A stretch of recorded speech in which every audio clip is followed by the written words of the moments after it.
समानी बापूति समानी बापूति समान यथा वसुसासति ओम अग्नायाहि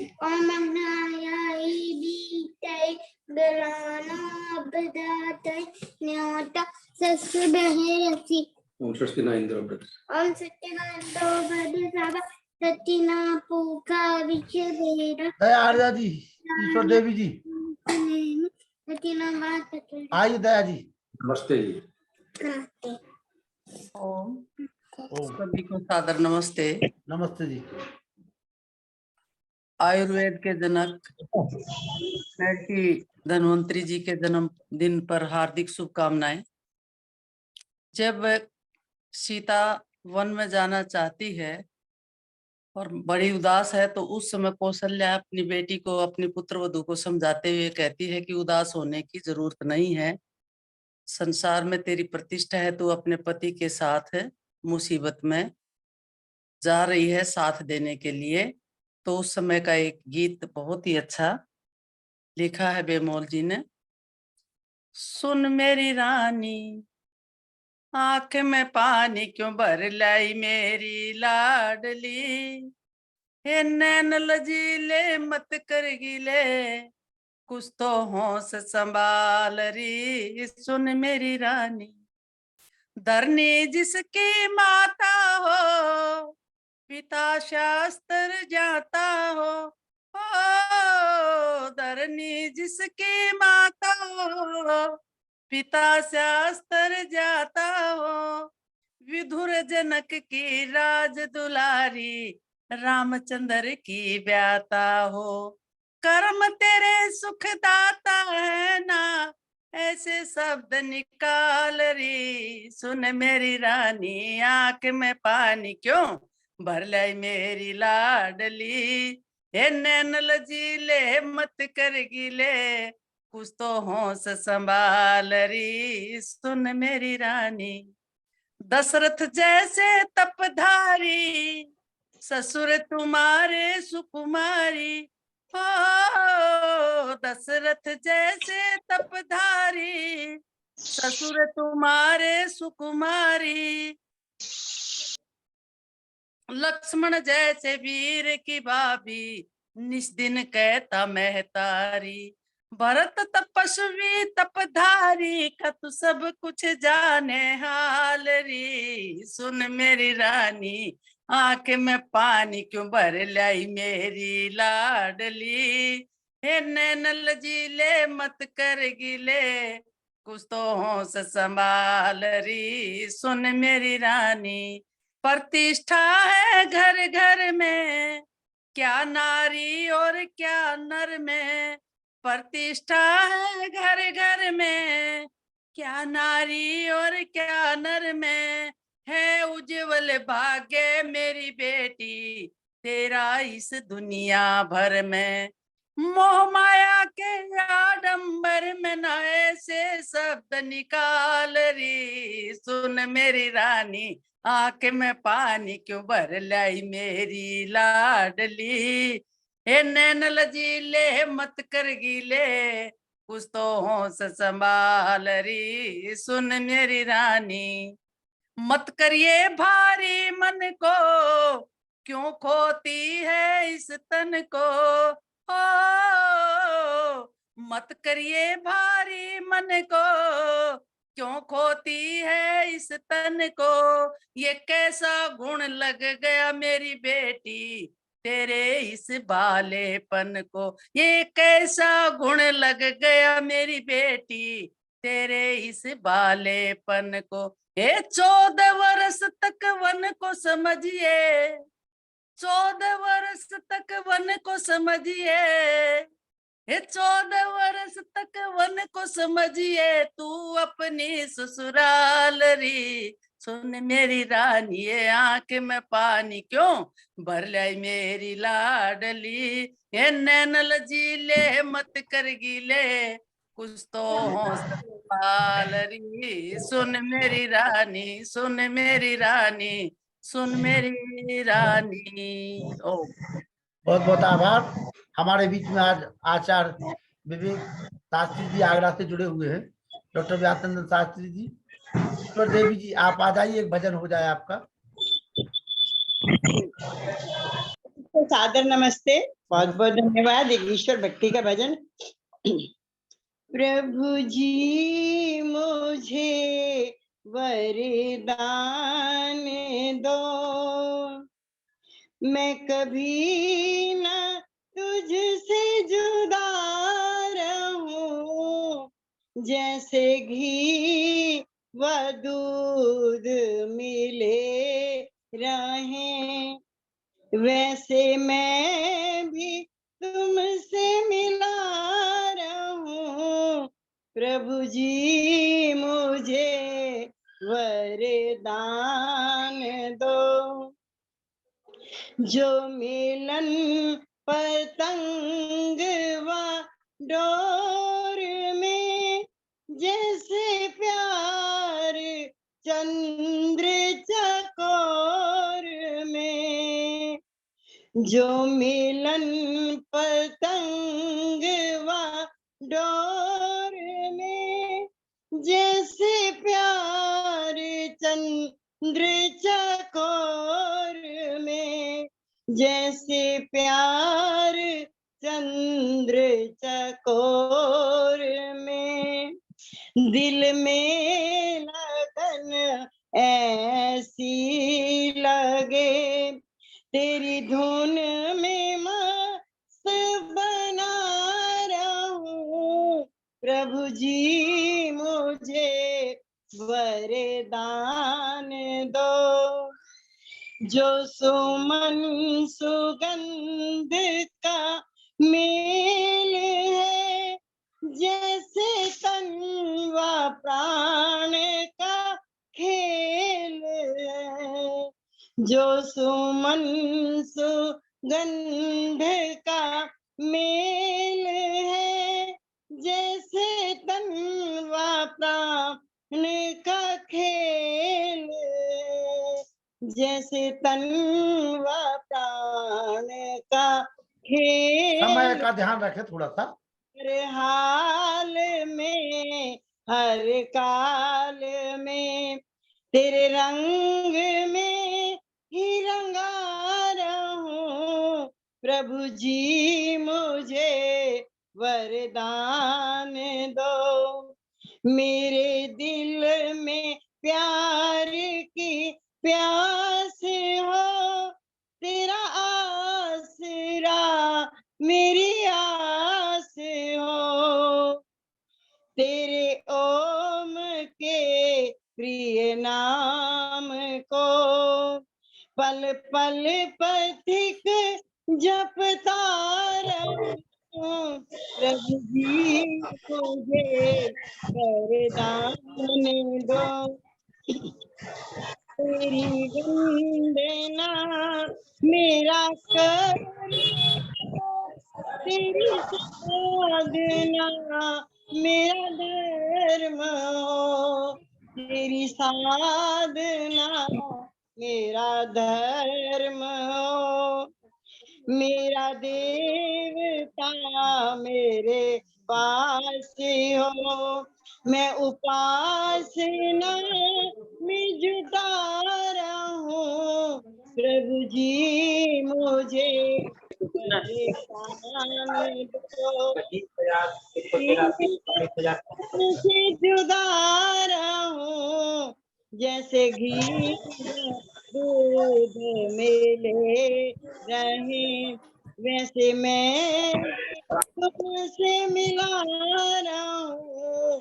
प्रभु जी मुझे वरदान दो। व्यासनंदन शास्त्री जी।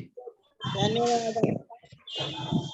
ओम ओम स्वस्ति पंथामनुचरेम सूर्या चंद्रमसा विव पुनर्ददता घ्नता जानता संगमे महि। ओम शांति शांति शांति। जगन नियंता जगदीश्वर के सिंह अनुकंपा से आर्यों का महाकुंभ कार्यक्रम के सम्मानीय संचालक आर्य रत्न मित्रवर शिक्षक लखनलाल जी आर्य, हमारे सम्मानीय मुनि पुरुषोत्तम वानप्रस्थी जी, प्रोफेसर वेद प्रकाश शर्मा बरेली से जुड़े हैं, उनके दोनों बच्चों रेयांश और एक छोटे बच्चे ने बड़ा ही सुंदर वेद पाठ किया है। शिव संकल्प मंत्र और अन्य महामृत्युंजय आदि मंत्रों को भी समन्वित किया। बहुत ही अच्छा लगा। मैं चूंकि अभी मार्केट की तरफ आया हुआ हूँ, इसलिए बड़ा अच्छा सुनने का अवसर मिला और लोग भी देख रहे हैं, तो ये बहुत अच्छा सौभाग्य है इस कार्यक्रम से जुड़े हुए। प्रियंका जी जुड़ी हुई हैं, उनको आप सादर आमंत्रित कर लीजिए जी। अच्छा, प्रियंका जी को जी। और ये सौभाग्य है कि इस आर्यों का महाकुंभ कार्यक्रम में हमारे सभी सम्मानीय श्रोता बंधु आर्य विद्वतगण मातृशक्ति एवं देवियां जुड़ रही हैं। इन सुंदर कार्यक्रमों से हमें लाभ उठाना चाहिए और खास करके जहां वेदों के संदेश, वैदिक धर्म के मर्म को युवा पीढ़ी तक पहुंचाने का कार्य बहुत ही द्रुत गति से विगत 2 वर्षों से चल रहा है। और इस चैनल खास करके आर्यों के महाकुंभ से जो भी बातें यहाँ से बताई जा रही हैं, वेदों के आधार पर ही बताई जा रही हैं, और वेद परमपिता परमेश्वर की वह कल्याणी वाणी है जिसके माध्यम से हमारे सभी कार्य सिद्ध होते हैं। आज के इस कार्यक्रम में मुख्य वक्ता के रूप में माननीय डॉक्टर प्रियंका जी, जो इस आज के मुख्य वक्त्री के रूप में होंगे। मैं आदरणीय प्रियंका जी से अनुरोध कर रहा हूं कि आप अपने व्याख्यान के लिए उपस्थित होने की कृपा करें। आपका स्वागत है। निसंदेह आर्यों के महाकुंभ में अपने विचार को प्रस्तुत करने का जो सौभाग्य लोगों को मिल रहा है, विद्वानों को मिल रहा है, विदुषियों को मिल रहा है, ये अत्यंत गर्व का विषय समझना चाहिए। आदरणीय प्रियंका जी से अनुरोध है कि आप मंच पर आएं अपने वक्तव्य के लिए। आपका स्वागत है।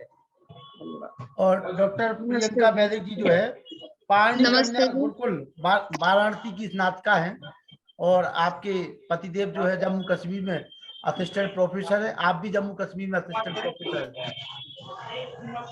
स्वागत है प्रियंका जी, आइए। नमस्ते जी। नमस्ते, नमस्ते जी।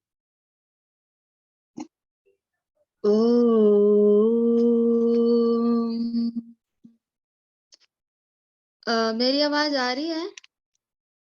आपकी आवाज आ रही है बहन जी, आपकी आवाज आ रही है। अच्छा अच्छा।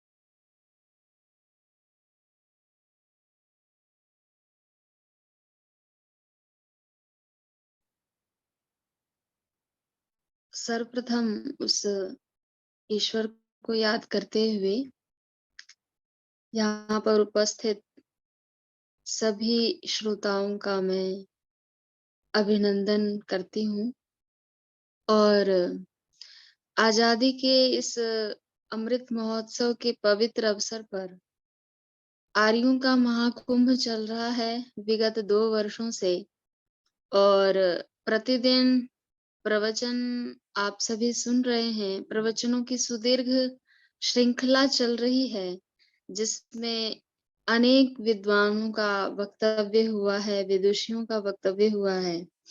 आप सभी यहाँ उपस्थित हैं, मुझसे अत्यधिक विद्वान हैं और विदुषी हैं, और बहुश्रुत भी हैं। बहुश्रुत का मतलब होता है जिसने बहुत सारे प्रवचनों को, विद्वानों को ध्यान से सुना है। तो इस कड़ी में तो मैं पीछे हूँ आप सभी से, आप सभी मुझसे ज्यादा बहुश्रुत हैं।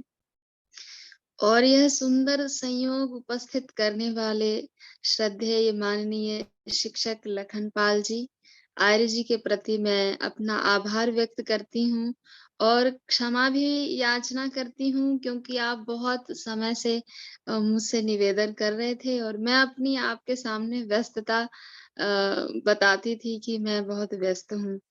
और अभी भी हमारे यहाँ मेजर पेपर चल रहे हैं यूनिवर्सिटी में, पर अभी छुट्टियां हो गई, ये बहुत अच्छा हुआ। तो मैं आप सभी के सामने उपस्थित हूँ और बड़े ही सौभाग्य की बात है कि हम सभी ऋषि दयानंद के अनुयायी हैं और वेदों के पथ के पथिक हैं।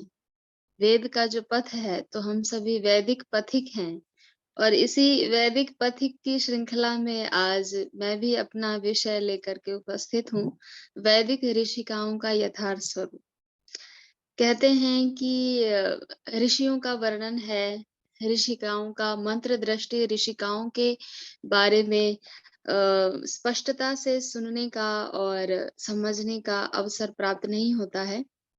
यहाँ पर उपस्थित जितने भी विद्वान हैं आज, जिनका भी सानिध्य है, श्रद्धेय व्यास नंदन शास्त्री जी का और मुनि जी का भी, माननीय माता जी आचार्य विवेक जी हैं आगरा से, अच्छा आचार्य विवेक जी का, और मैं सभी डॉक्टर सत्यप्रिय जी भी है जम्मू कश्मीर से। जी जी जी जी, मैं सभी के प्रति मैं अपनी अभिव्यक्ति प्रार्थना और अभिवंदन व्यक्त करती हुई अपने विषय की तरफ मैं मूव करती हूँ। तो अब पता नहीं इस विषय के साथ मैं कितना न्याय कर पाऊंगी। पुनः मेरे अध्ययन के क्रम में ये विषय आया था, तो मुझे लगा कि आप सभी के साथ इस ज्ञान को बांट देना चाहिए। तो देखिए, जो 4 वेद हैं, उन वेदों में हम ऋषियों की चर्चा बार-बार करते हैं। लेकिन जो मंत्र दृष्टि ऋषिकाएँ हैं, उनकी चर्चा कई बार गौण हो जाती है और इसलिए वो गौण हो जाती है क्योंकि प्रधानत्वेन जो अग्नि, वायु, आदित्य, अंगिरा इत्यादि ऋषि हैं, तो इस कारण से जो ऋषि पद है, वो ऐसा लगता है कि जैसे पुरुषत्वेन आधिक्य होने के कारण से ऋषियों की ही चर्चा है। लेकिन यदि हम देखें, वेदों का स्वाध्याय करें और इस पर यदि हम रिसर्च करेंगे, तो मंत्र दृष्टि ऋषिकाएँ भी बहुत हैं। हाँ, ये ज़रूर है कि वो संख्यात्वेन अल्प हैं और इसीलिए प्रत्यक्षतः ऋषियों के ही नाम व्यवहार में बार-बार हमें सुनाई देते हैं। परंतु समाज ने अथवा शास्त्रों ने ऋषिकाओं को कहीं भी विस्मृत नहीं किया है और इसीलिए वैदिक स्त्रियों को समाज में ब्रह्मवादिनी भी कहा गया और मंत्र दृष्टि ऋषिका के नाम से भी पुकारा गया। वेदों में बहुत सारे ऐसे अनेक सूक्त हैं, मंत्र हैं। यदि आप उनका स्वाध्याय करते हैं या करेंगे, तो उन सूक्तों के आरंभ में ऋषिकाओं का भी नाम उल्लेख प्राप्त होता है, उनका नामाभिधान प्राप्त होता है। जैसे कि देखिए, अपाला ऋषिका है, श्रद्धा कामायनी ऋषिका है, सावित्री सूर्या ऋषिका है, शर्मा देवशुनी ऋषिका है। अब कारण ये है कि जब हम अन्य व्याख्याकारों की व्याख्या को पढ़ते हैं, तो कई बार इनका जो अर्थ है वो बड़ा ही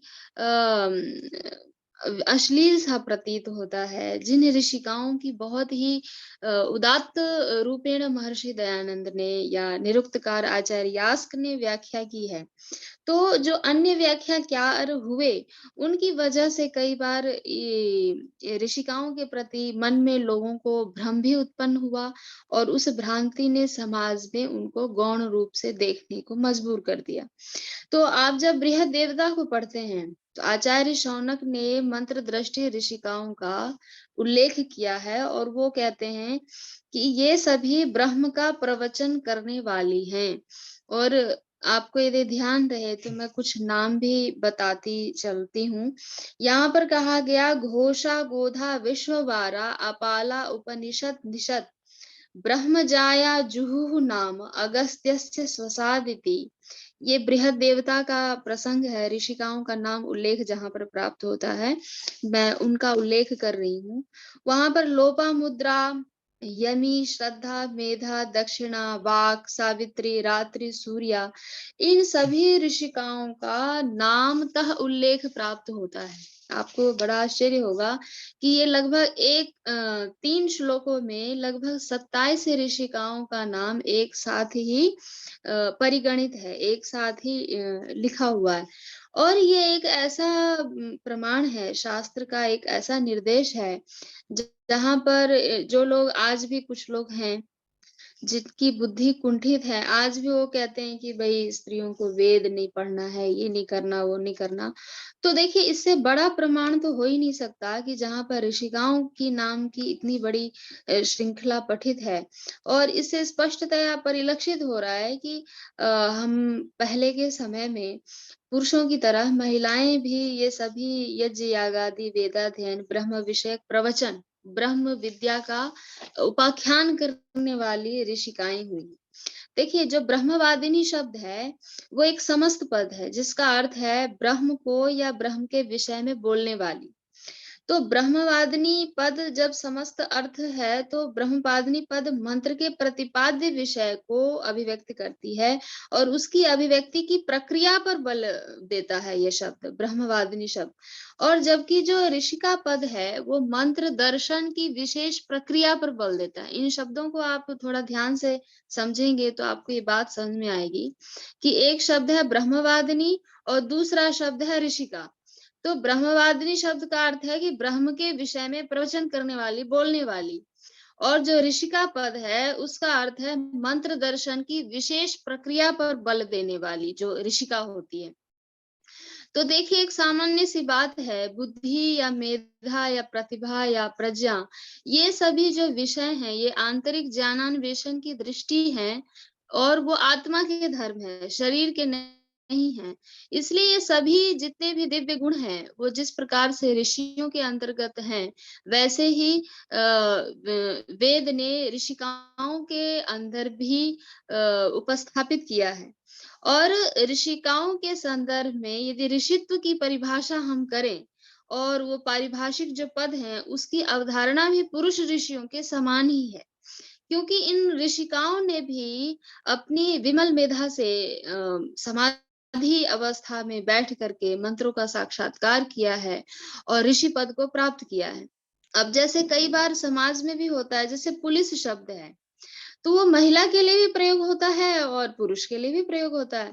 तो आचार्य व्यास कहते हैं कि साक्षात्कृत धर्माणो ऋषयो बभूवुः, कि मंत्रों का साक्षात करने वाले वे कौन हुए? ऋषि हुए। और उन्होंने ते अवरेभ्य असाक्षात्कृत धर्मेभ्य उपदेशेन मंत्रान संप्रादुः, मतलब पहले धर्म का साक्षात करने वाले श्रेष्ठ ऋषि हुए और उन्होंने धर्म का साक्षात बाद में ना करने वाले उनके लिए अवर ऋषियों को उपदेश के माध्यम से मंत्र प्रदान किया। तो ये जो परिभाषा है आचार्य व्यास की, वो परिभाषा बिल्कुल स्त्री ऋषिकाओं के ऊपर भी लागू होती है। और आचार्य सायण भी कहते हैं, देखिए हम यदि अपनी परंपरा की बात कह लें कि उन्होंने ऐसा कहा, उन्होंने ऐसा कहा, तो ठीक है, लेकिन यदि दूसरा कमेंट करने वाला और व्याख्या करने वाला व्यक्ति भी यदि इस बात से सहमत हो तो आचार्य सायण कहते हैं कि ऋषि एवं जो दृष्टि, ये जो शब्द है वो मंत्रों का दर्शन करने वाली हैं, ऐसा सायण कहते हैं। और वो लिखते हैं कि अत्रि गोत्रोत्पन्ना विश्ववारा नामिका अस्य सूक्तस्य ऋषि। तो अत्रि गोत्र में उत्पन्न होने वाली विश्ववारा ऋषिका है, लेकिन उन्होंने लिखा सूक्तस्य ऋषि ही। तो कई बार वेदों में या वेदों की व्याख्या के प्रसंग में जो ऋषिका शब्द का प्रयोग ना हो करके ऋषि शब्द ही है, लेकिन एक्चुअल में वो क्या है, वो स्त्री ऋषिकाएं हैं, तो जिनका उल्लेख इस प्रकार से प्राप्त होता है। और आचार्य शौनक जो कि आर्षानुक्रमणी को लिखने वाले हैं, वे कहते हैं कि इनके लिए उन्होंने मुनि शब्द का प्रयोग किया है। वहां का प्रमाण लिखते हैं, पैलोमी शची नाम मुनि स्मृतः। यहाँ ऋषि शब्द का और भी बहुत प्रकार से निर्वचन शास्त्रों में प्राप्त होता है, जैसे ऋषि दर्शनात्, स्तोमान ददर्श, अर्थात ऋषि वे हैं जिन्होंने तपोबल से समाधि दशा में मंत्रों का दिग्दर्शन किया है। और आचार्य शौनक भी ऋषियों को मंत्र दृष्टा मानते हैं कि मंत्र दृग्भ्यो नमस्कृत्वा। आचार्य सायण भी ऋषि शब्द को इसी संदर्भ में परिभाषित करते हैं। तो इस प्रकार से जहां भी देखें तो ऋषिकाओं की चर्चा है, लेकिन ऊपर निर्देश ऋषि शब्द से होता है। तो ऋषि एक पारिभाषिक शब्द है, जो भी इस ज्ञान से, इस प्रतिभा से युक्त है, वह ऋषि पद का अधिकारी है। और जब आप नाम को पढ़ेंगे तो वो स्त्री ऋषिकाओं के संदर्भ में लगते हैं, वो नाम स्त्री ऋषिकाओं के प्रतीत होते हैं, मतलब स्पष्टतया उल्लिखित है। तो ये ऋग्वेद का जो 10वां मंडल है, उसका 108वां सूक्त, जिसमें सर्मापणि संवाद के रूप में प्रचलित है, और इसमें 11 मंत्र हैं। इसमें एक मंत्र है, 6 मंत्रों की जो ऋषि है वो शर्मा है। अब देखिए, शर्मा शब्द की जो व्युत्पत्ति है वो किस धातु से होती है? वो होती है श्रीगतौ गतिशील, संशरणशील, इस अर्थ में। तो शरणशील, गतिशील या गमन करने वाली, ये अर्थ आचार्य यास्क के अनुसार, और आचार्य यास्क ने मध्यम स्थानीय स्त्री देवताओं में शर्मा का उल्लेख किया। तो यहाँ पर जब हम शर्मा शब्द का अर्थ करने के लिए अग्रसर होते हैं तो मैत्रायणी संहिता का एक संदर्भ उपस्थित होता है, वाग्वै शर्मा। यहाँ पर वाणी को शर्मा कहा गया है। अन्य व्याख्याकारों ने शर्मा और पणि को एक पुरुष और स्त्री के रूप में वर्णन किया है, और वो कहते हैं कि उसने ऐसा किया। आगे इसकी विस्तृत व्याख्या मैं करूंगी। तो शर्मा शब्द का अर्थ वाक है, और ये मैत्रायणी संहिता में कहा गया है, जो कि अंतरिक्ष में स्तनयित्नु लक्षणा विद्युत के रूप में रहती है और समय आने पर वर्षा काल में गरजती हुई प्रकट होती है। तो ये विशिष्ट जो विद्युत के समान गति के कारण उसको शर्मा कहा गया।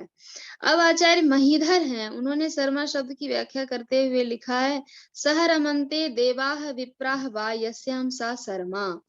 मतलब जिसमें देवता तथा ब्राह्मण समान रूप से रमण करते हैं, तो देवता तथा वाणी में रमण करते हैं।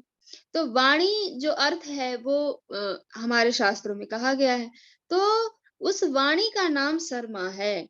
वस्तुतः देव हो या ब्राह्मण हो, कोई भी हो, व्यक्त वाणी जिसके पास भी है, वे भी इस वाणी में रमण करते हैं, इसलिए उसका नाम शर्मा है। यहाँ पर देखिए स्पष्टतया ये स्पष्ट हो जाता है कि शर्मा वो सशक्त नारी है, वो ऋषिका है सशक्त, जो वेदज्ञ है और वैदिक आज्ञा को कर्म में, व्यवहार में स्वयं भी उतारती है और समाज में दूसरों को भी प्रेरित करती है, और आवश्यकता पड़ने पर वो समाज व राष्ट्र में दूसरों के अन्याय के विरुद्ध आवाज उठाने का साहस भी रखती है। तो शर्मा के विषय में ये निरुक्त दृष्टि है, ऋषि दयानंद की दृष्टि है। लेकिन इससे जो भिन्न भाष्यकार हुए, जिन्होंने बाद में व्याख्याएं की हैं, उन्होंने इसको देवशुनि शब्द से संबोधित किया है। और बड़ा ही आपको पढ़ करके विचित्रता लगेगी कि ये देवशुनि शब्द पूरे के पूरे सूक्त में देवशुनि शब्द का कहीं भी दर्शन नहीं है, जिक्र नहीं है। लेकिन यहाँ पर वो कहते हैं कि ये देवशुनि है, ये शर्मा, मतलब बड़ा ही निंदित अर्थ किया है। तो ऋग्वेद में एक अन्य मंत्र है जहां पर सारमेयो श्वानो, ये 2 पद का प्रयोग होता है, जिसका अर्थ है शर्मा के 2 अपत्य हैं। अपत्य मतलब होता है पुत्र।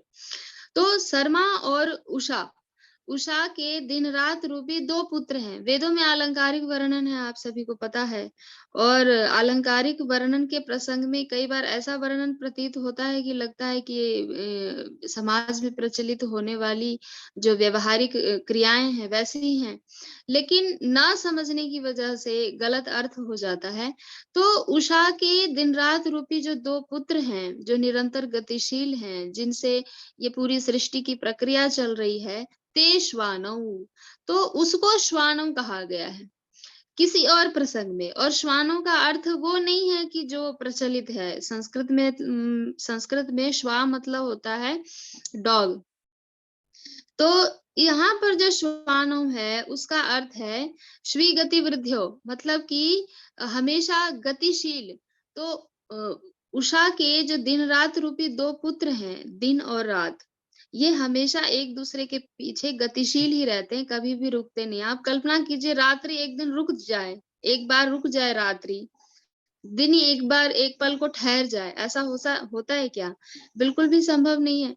तो इस प्रकार से देखा जाए तो जो लोगों ने अर्थ किए हैं वो बड़ा ही अनुचित और बड़ा ही निंदित अर्थ है। शर्मा एक इंद्रदूती है, क्योंकि शर्मा गौ का अन्वेषण का कार्य कर रही है। तो इसका तात्पर्य ये है कि स्त्रियों को गौ संरक्षण में, गौ संवर्धन की विशेष कला आनी चाहिए। और शर्मा देवपणी संवाद में कहते हैं कि वो दौत्य कर्म करती है। दौत्य कर्म का मतलब है कि समाज की ऐसी विशिष्ट नारियां हैं, स्त्रियों को व्युत्पन्न मतित्व से युक्त होना चाहिए कि जो बहुत ही सूझबूझ के साथ कौन सी बात किसको किस तरह से बतानी है, इसकी भी वो समझ रखे। तो शर्मापणी देव इस संवाद सूक्त का यही यथार्थ है। लेकिन दुर्भाग्य से आज जहां भी पठन पाठन के क्रम में ये सूक्त लगा हुआ है, वो इस प्रकार का अर्थ नहीं पढ़ाया जाता है जैसा मैं अभी यहाँ पर व्याख्या कर रही हूँ। तो एक शर्मा ऋषिका है जो कि बहुत ही उन्नत व्यक्तित्व वाली है और दौत्य कर्म करने वाली है और समाज को एक विशेष सशक्त दिशा की ओर प्रेरित करने वाली है। ऐसी शर्मा ऋषिका की चर्चा इस ऋग्वेद में प्राप्त होता है। एक दूसरी ऋषिका की मैं यहाँ पर चर्चा करूंगी, वागाम्भृणी। आप सभी ने सुना होगा, ऋग्वेद में एक सूक्त है वागाम्भृणी सूक्त। वो 10वें मंडल में है और 125वें सूक्त में है। सभी विश्वविद्यालयों में, कॉलेज में, जहाँ भी वेद विभाग है उसमें ये सूक्त लगा हुआ है और उसका पठन पाठन होता है। तो अम्भृण ऋषि की जो पुत्री है आम्भृणी, वाक, वाणी, अर्थात वागाम्भृणी, अम्भृण की पुत्री आम्भृणी, तो वाक आम्भृणी वागाम्भृणी, इस प्रकार से ये सूक्त प्रचलित है। तो सूक्त का देवता आत्मा है और इस सूक्त में 8 मंत्र हैं। और इस पूरे सूक्त में आप ध्यान से पढ़ेंगे तो उत्तम पुरुष का प्रयोग हुआ है, अहम, मैं, अहम राष्ट्रीय संगमनी वसूनाम, इस तरह का प्रयोग इस सूक्त में प्राप्त होता है। तो जो ब्रह्म विदुषी वाक है, ब्रह्म विदुषी अम्भृण ऋषि की पुत्री वागाम्भृणी, वो परमपिता परमात्मा के साथ तादात्म्य का अनुभव करती है और स्वयं को संपूर्ण सृष्टि की आधार रूपा के रूप में वो स्वयं को उपस्थापित करती है कि अहम रुद्रे भी वसुचरामि, इस प्रकार का प्रयोग है। तो अहम की जो अभिव्यक्ति है वो संपूर्ण सूक्त में ध्वनित हो रही है, अहम राष्ट्रीय संगमनी वसूनाम, मैं राष्ट्र की शक्ति हूँ और संपूर्ण जगत की स्वामिनी हूँ और अधीश्वरी हूँ। इस प्रकार का प्रयोग बड़ा ही आत्म गौरव करने वाला ये सूक्त है। खास करके ऋषिका के संदर्भ में जब हम अपने आप को समाज में नारी, सशक्त नारी के रूप में उपस्थापित करते हैं, तो 5वें मंत्र में है कि यम कामये तम तम उग्रम कृणोमि, तम ब्रह्माणम तम ऋषिम तम सुमेधाम। वो कह रही है कि मैं जिसको जैसा चाहती हूँ तदनुसार ब्रह्मा, चारों वेदों का ज्ञाता, तथा ऋषि, अतीन्द्रिय विषयों को भी दर्शन कराने वाली और सुमेधा से युक्त कराने वाली, इस प्रकार की दृष्टि से प्रज्ञान से संयुक्त करती हूँ। इस सूक्त में परमेश्वर ने नारी को विशेष प्रकार की शक्तियों से अवगत कराया है, परिचित कराया है कि तुम में वो शक्ति है कि समाज की दिशा को तय कर सकती हो, तुम में वो शक्ति है कि राष्ट्र को एक नई दृष्टि प्रदान कर सकती हो। तो ये जो वाघाम्बरिणी सूक्त का जो तात्पर्य है कि एक स्त्री जब इस सूक्त से प्रेरणा लेती है तो वो परिवार को, समाज को जैसा चाहे वैसा बना सकती है, अपने पुत्रों को, अपने संतानों को, अपने परिवार को अच्छा बना सकती है। तो वही वीर है, वीर को, विद्वानों को, सदाचारी ब्रह्मा विष्णु महादेव सरस्वती लक्ष्मी सदृश पुत्र पुत्रियों को भी निर्माण करने वाली है और उसकी जननी है। अब देखिए चारों वेदों के भाष्यकार जो आचार्य सायण हैं, उन्होंने भी उदात्त कंठ से नारी को ब्रह्म विदुषी और यज्ञ करने वालों में प्रथम ऋषिका पद से अभिव्यक्त किया है।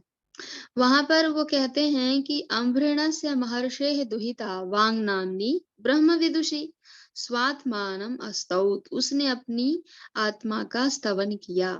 और सर्षि सच्चित सुखात्मकः सर्वगतः परमात्मा देवता तेन हेषा तादात्म्यम अनुभवन्ति सर्व जगत रूपेण सर्वस्य अधिष्ठानत्वेन अहमेव सर्वं भवामीति स्वात्मानं स्तौति, वो स्तवन करती है।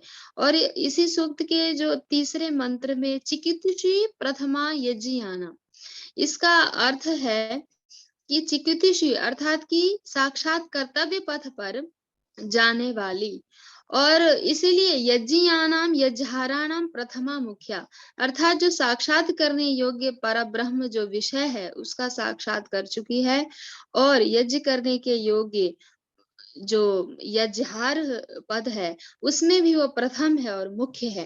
तो कहने का मतलब ये है कि ये इस सूक्त को पढ़ करके बड़ा ही आत्म गौरव का, आत्माभिमान का, स्वाभिमान का, आत्म तेज का और दीप्तिमती वाघाम्भृणी ऋषिका जैसी नारियां इस परिवार में, देश में, समाज और विश्व में हो, यही इस सूक्त का संदेश है। वाघाम्भृणी सूक्त का यदि बहुत ही संक्षेप में हम सार ग्रहण करना चाहें तो जो भी यहाँ पर सुनने वाली होंगी तो मैं उनके लिए ये कहना चाहूंगी, कोई प्रश्न कर रहे हैं कि सायण का वेद भाष्य प्रामाणिक है या नहीं। बाद देखिए में प्रामाणिक, इनके प्रश्नों के उत्तर बाद में दे देना आप जी।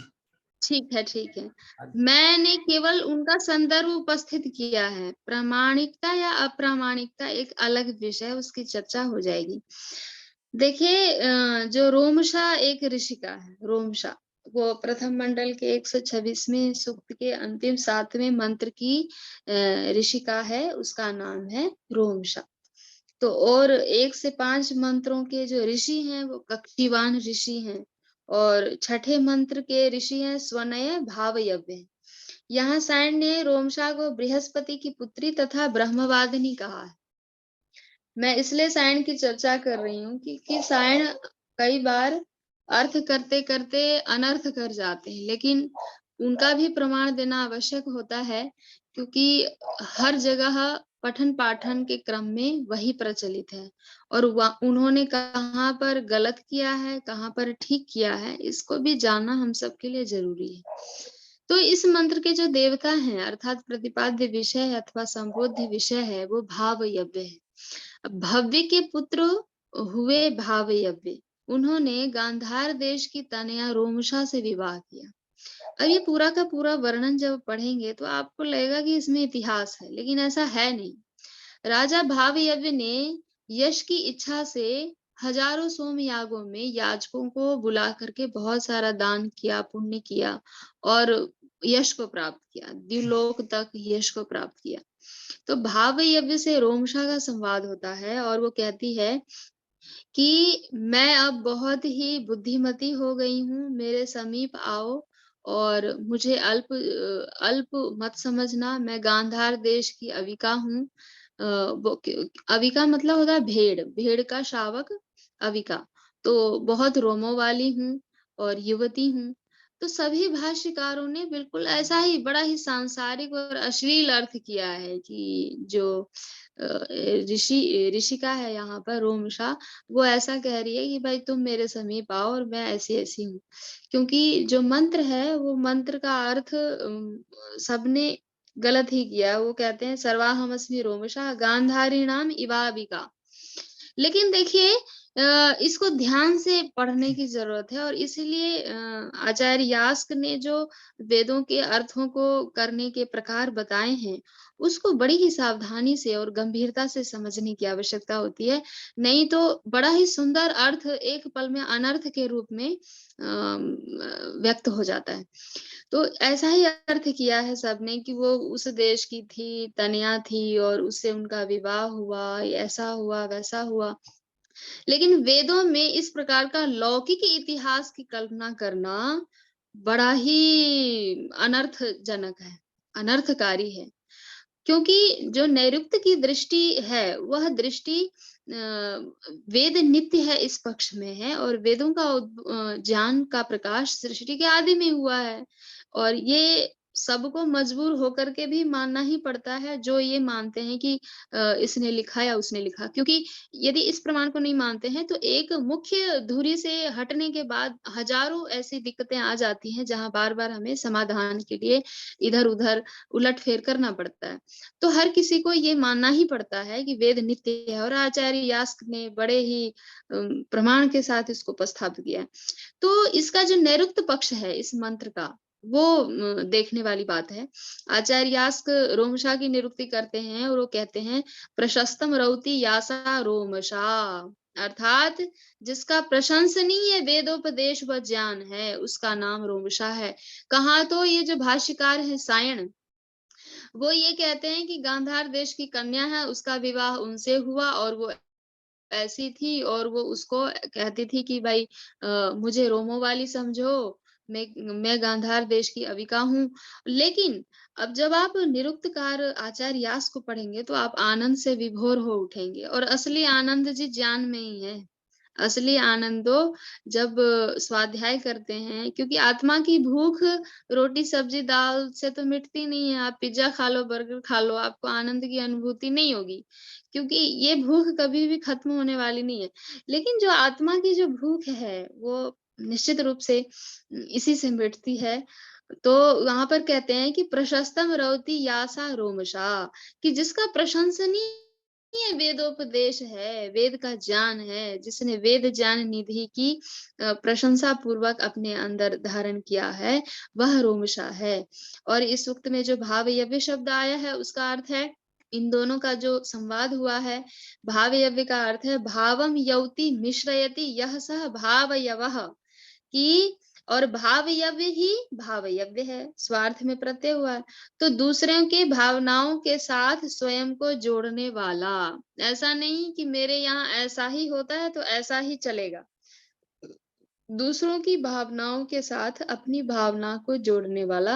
तो समाज में ऐसे राजा, राज्य में ऐसे राजा होते हैं, समाज में ऐसे पुरुष होते हैं जो अपने साथ या जीवन संगिनी के रूप में, सहयोगिनी के रूप में जो अपनी पत्नियों का सम्मान करने वाला होता है, वह भाव यव्य इस प्रकार के अर्थ से प्रतीत होता है।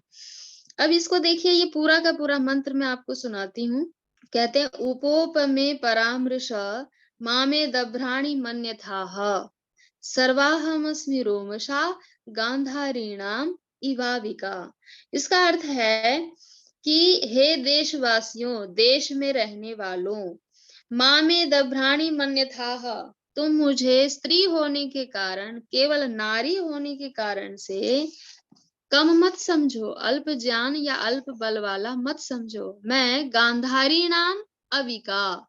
अब गांधारी नाम शब्द सुनते ही गांधार देश की कन्या की कल्पना कर ली वेद भाष्यकारों ने। लेकिन देखिए, ऋषिवर देव दयानंद की दृष्टि हमें वह दृष्टि प्रदान करती है जो अलौकिक प्रतीत होती है, जो आपको थोड़ी देर के लिए संसार से ऊपर की ओर ले जाती है।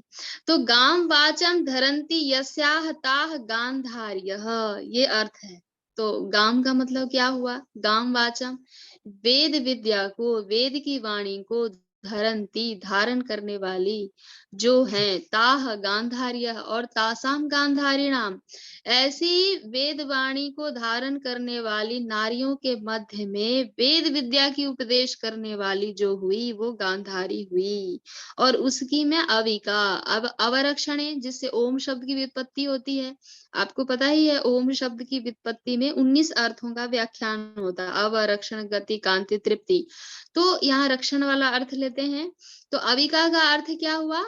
जो वेदों के ज्ञान को धारण करती हैं, उन नारियों की रक्षा करने वाली हूँ और उनके बीच में उपदेश करने वाली हूँ। इसीलिए तुम मुझे नारी होने के कारण से कम मत समझना, क्योंकि ये भाव यज्ञ के साथ इसकी परिचर्चा हो रही है, संवाद चल रहा है ऋषिका का। तो उपोपमे परामर्श, मेरे पास आओ और मुझसे परामर्श ग्रहण करो। परामर्श का अर्थ आलिंगन अर्थ कर दिया। लोगों ने, लेकिन परामर्शा मतलब मुझसे परामर्श ग्रहण करो। सर्वाहमसि रोमशा, मैं सभी प्रकार की राजनीति, दंड नीति, कूटनीति, हर प्रकार की नीति को मैं समझने वाली हूँ। भली भांति प्रशस्तम रोती, प्रशंसनीय रूप से जान रखने, सामान्य नहीं हूँ मैं, विशेष हूँ। तो रोमशा ऋषिका का जो समाज की नारियां हैं, उन नारियों को यही संदेश है कि नारी स्त्री होने के कारण से कभी भी कम न समझी जाए, अल्प न समझी जाए। वो सभी प्रकार से प्रशंसनीय है, सर्व सामर्थ्य से युक्त हैं। ऐसा ही इस ये शर्मा रोमशा ऋषिका का संदेश है। अब एक और ऋषिका का मैं यहाँ पर व्याख्यान करती हूँ। अरण्यानी। अरण्य शब्द का अर्थ होता है जंगल, वन, अरण्य। तो अरण्य शब्द का अर्थ वन होता है। वैसे एक छोटी सी हल्की सी बात ये भी कहते हैं लोग कि भाई जो वन गए वो बन गए। जिसने घर को छोड़ दिया उसने बहुत कुछ पा लिया। ठीक है, तो ये अरण्यानी ऋषिका है। इसका अर्थ ऐसी विदुषी स्त्री जो स्वयं को ब्रह्म विद्या प्राप्त कर अरण्यगामिनी मतलब कि वानप्रस्थ आश्रम, चतुर्थ आश्रम, संन्यास आश्रम को धारण करने के लिए अग्रसर हो गई है। क्योंकि देखिए घर गृहस्थी में भी पूरा जीवन व्यतीत करना तो अच्छा नहीं होता है, क्योंकि कभी तो कम से कम ईश्वर की प्राप्ति के लिए समाज में काम करने के लिए हमें निकल जाना चाहिए।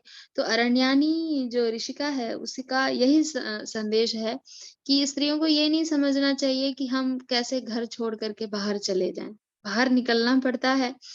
तो अरण्यानि असौ या प्रेव नश्यसि कथा ग्रामम न पृच्छसि नत्वाभिरिव विन्दति, कि ऐसी उसके प्रति ये प्रश्न है कि तुम जंगल की ओर अभिमुख हो रही हो, निवृत्ति मार्ग की ओर चल पड़ी हो, तो हे स्त्री, यासौ त्वम, जो तुमने ये मार्ग अनुकरण किया है, क्या तुम उसको स्वीकार करने में तुम भयभीत नहीं हो रही हो? क्या तुम्हें ऐसा नहीं लग रहा है कि कैसे जीवन यापन करो? आप कल्पना कीजिए ना, यहाँ पर जो भी बैठी हुई हैं कि घर को छोड़ करके निकल जाएं तो पीछे कितनी सारी टेंशन, कितनी सारी दिक्कतें शुरू हो जाती है।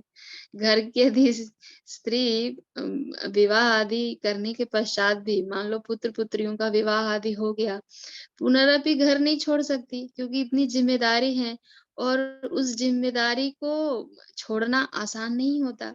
लेकिन ये वेद का संदेश है कि कथा ग्रामम न पिच्छसि, ये तुम जो घर को छोड़ करके जा रही हो, अपना जो घर बार है, नगर है, उसको क्यों नहीं पूछ रही? नत्वा भीरिव विन्दति, क्या तुम इस प्रव्रज्या मार्ग पर मतलब कि संन्यास के मार्ग पर, वानप्रस्थ के मार्ग पर अवसर हो रही हो, तुम्हें ये कष्ट से, भयभीत से तुम्हें डर नहीं लग रहा है कि इधर जाओगी तो फिर पीछे का क्या होगा और तुम्हारा आगे का भविष्य क्या होगा?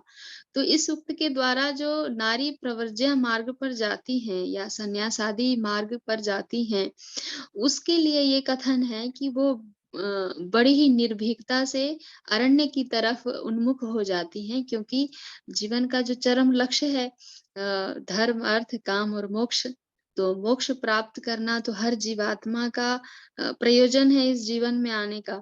और इसमें ऐसा नहीं है कि पुरुष को ही यह अधिकार है कि मोक्ष प्राप्त करे या महिला को नहीं है। वैसे विचारधाराएं तो बहुत सारी हैं इस संदर्भ में। कुछ लोग तो ये मानते हैं, कुछ अलग विचारधारा वाले, कि आत्मा ही नहीं होती, रूह ही नहीं होती, स्त्रियों में रूह ही नहीं होती। तो अरण्यानी ऋषिका का यही संदेश है समाज की नारियों के लिए कि केवल घर गृहस्थी में ही फंस करके जीवन को समाप्त नहीं कर देना चाहिए, अपितु जीवन के चरम लक्ष्य की प्राप्ति के लिए अरण्य की ओर अग्रसर होना चाहिए, एकांतोपासना करनी चाहिए। और जो समाज में और महिलाएं हैं, बच्चे हैं, उनको उपदिष्ट करना चाहिए, उनको उपदेश दे करके अच्छे जीवन जीने के लिए प्रेरित करना चाहिए। तो इस प्रकार से वेदों में लगभग 30-35 ऋषिकाओं का स्पष्टतया विवरण प्राप्त होता है। और इस विवरण को जब आप पढ़ेंगे तो आपको बड़ी ही प्रसन्नता भी होगी और आत्म गौरव से अभिभूत भी होंगे कि इस प्रकार की इतनी उदात्त भावनाओं के रहते हुए लोगों ने ऋषिकाओं को जो व्याख्यान ऋषिकाओं के ऊपर होनी चाहिए थी वह ना कर करके अलग तरह की व्याख्या प्रस्तुत कर दी। अब एक ऋषिका है पैलोमी शची। ये दशम मंडल में ये सूक्त प्राप्त होता है। इस सूक्त की जो ऋषिका है वो पुलोम तनया है। पुलोम ऋषि की जो पुत्री है वो पुलोम तनया है, पैलोमी शची। तो इस सूक्त के माध्यम से नारी किस प्रकार से सहनशील होती है और परिवार को, राष्ट्र को चलाती है। कहते हैं अहम केतु अहम मूर्धा अहम उग्रा विवाचनी ममेदनु क्रतुम पति सेहा नाया उपाचरेत। कहते हैं कि इस परिवार की, इस समाज की और इस संपूर्ण राष्ट्र की केतु मतलब पताका, ध्वजा। जैसे कहीं पर ध्वजा लहरा रही हो तो दूर से ही दिख जाता है कि यहाँ पर ध्वजा है, तो वो संकेत होता है। तो वैसे ही राष्ट्र की ऐसी स्त्री, ऐसी ऋषिका जो कि यश को और वैभव को बढ़ाने वाली है, उनमें मूर्धा सबसे, जैसे कि ये जो सिर है हमारा, वो संपूर्ण शरीर में मूर्धा जो है सबसे ऊपर स्थित है। इसलिए कहते हैं ना मूर्धन्य विद्वान।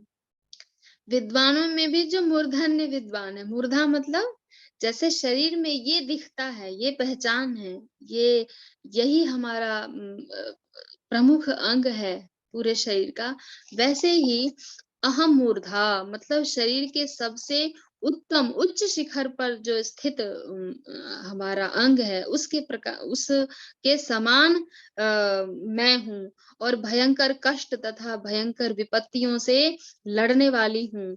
अपने घर को घर बनाने वाली मम सेहा नाया, मुझ सहनशील नारी की क्रतुम अनु, मेरे कर्म और मेरे प्रज्ञा के अनुसार ही मेरा ये संपूर्ण परिवार है और मेरे समीप आचरण करने वाले। और इसी सूक्त में एक और ही बड़ा ही अच्छा मंत्र आता है, उसकी भी मैं चर्चा कर देती हूँ।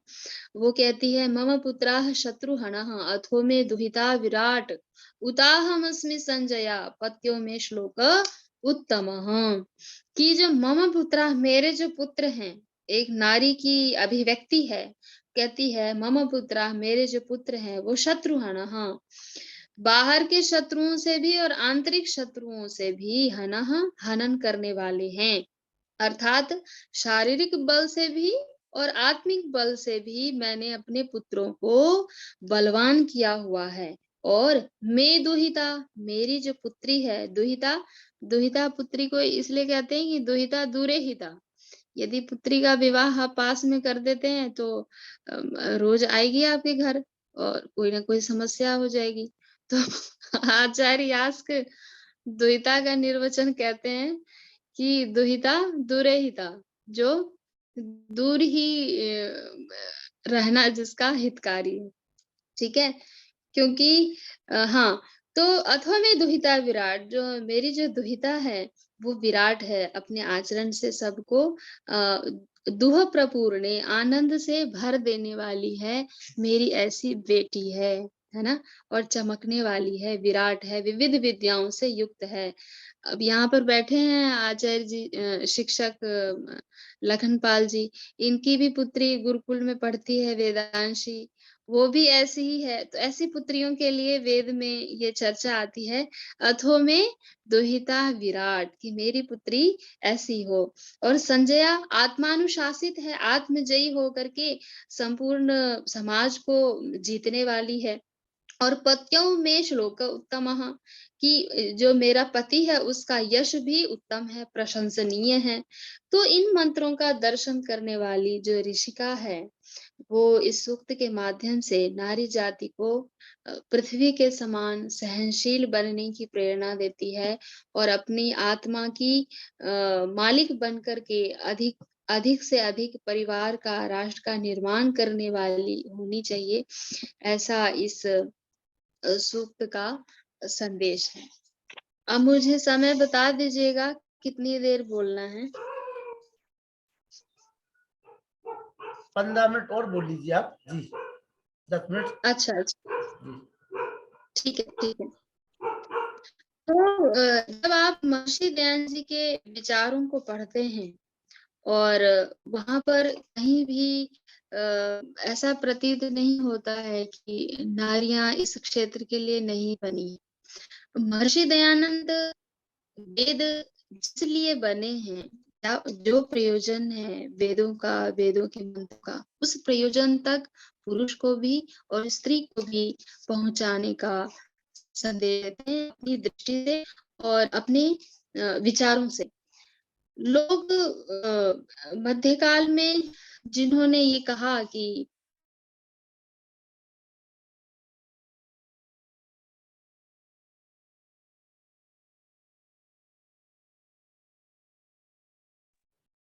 बहन जी की आवाज थोड़ी देर के लिए नेटवर्क प्रॉब्लम हो चुकी है, कोई बात नहीं, जैसे वो आती हैं आप लोगों को पुनः हमारे बीच में आज पंडित धीरेन्द्र पांडे जी जबलपुर, आचार्य कपिल देव जी और सत्यप्रिय जी जो बहन की पति देव जी है, वो भी असिस्टेंट प्रोफेसर है जम्मू कश्मीर में, आचार्य अशोक कुमार जी शास्त्री जी आगरा,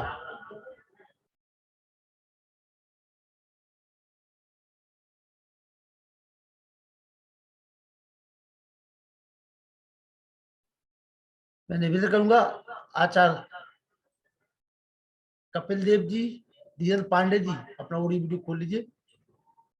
आचार्य कपिल देव जी, आचार्य धीरेन्द्र पांडे जी,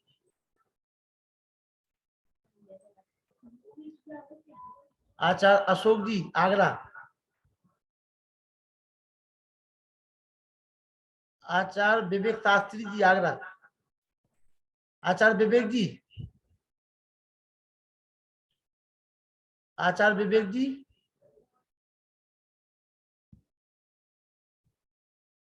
धीरेन्द्र पांडे जी जबलपुर, जबलपुर आर्य समाज के धर्माचार्य,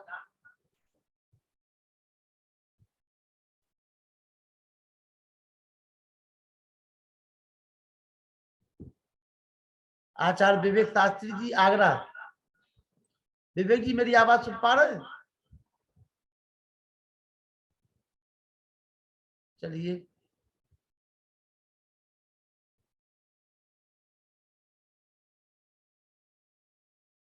विवेक जी, व्यासनंदन साहब हाँ आइए, विवेक जी आइए जी, कहाँ है विवेक जी आप? विवेक जी ऑडियो खोलिए अपना जी, आइए। नमस्ते जी। नमस्ते जी, आप ही लोगों के लिए कार्यक्रम है भाई जी। हाँ बीच में एक दो टेलीफोन आ गया, कोई बात नहीं, आइए आइए। एक मिनट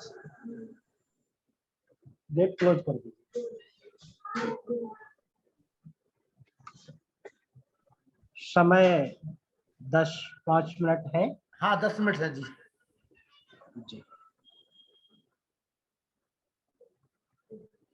ओम रुचम नोदेहि ब्राह्मणेषु रुचम राजर्षु नष्कृतिः रुचम विश्वेषु शूद्रेषु महिधेहि रुचा रुचम महिधेहि रुचा रुचम। ओम शांति शांति शांति।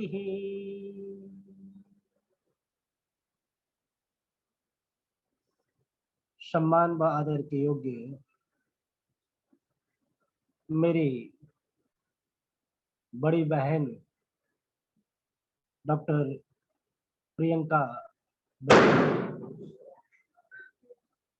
इस कार्यक्रम का कुशलता से संचालन कर रहे आदरणीय श्री लखनलाल आर्य जी, आदर व सम्मान के योग्य डॉक्टर श्री व्यास नंदन शास्त्री जी, इस चैनल पर उपस्थित समस्त मातृशक्ति एवं समस्त भद्र पुरुष, आप सभी डॉक्टर प्रियंका जी से अभी वेदों की चर्चा सुन रहे थे।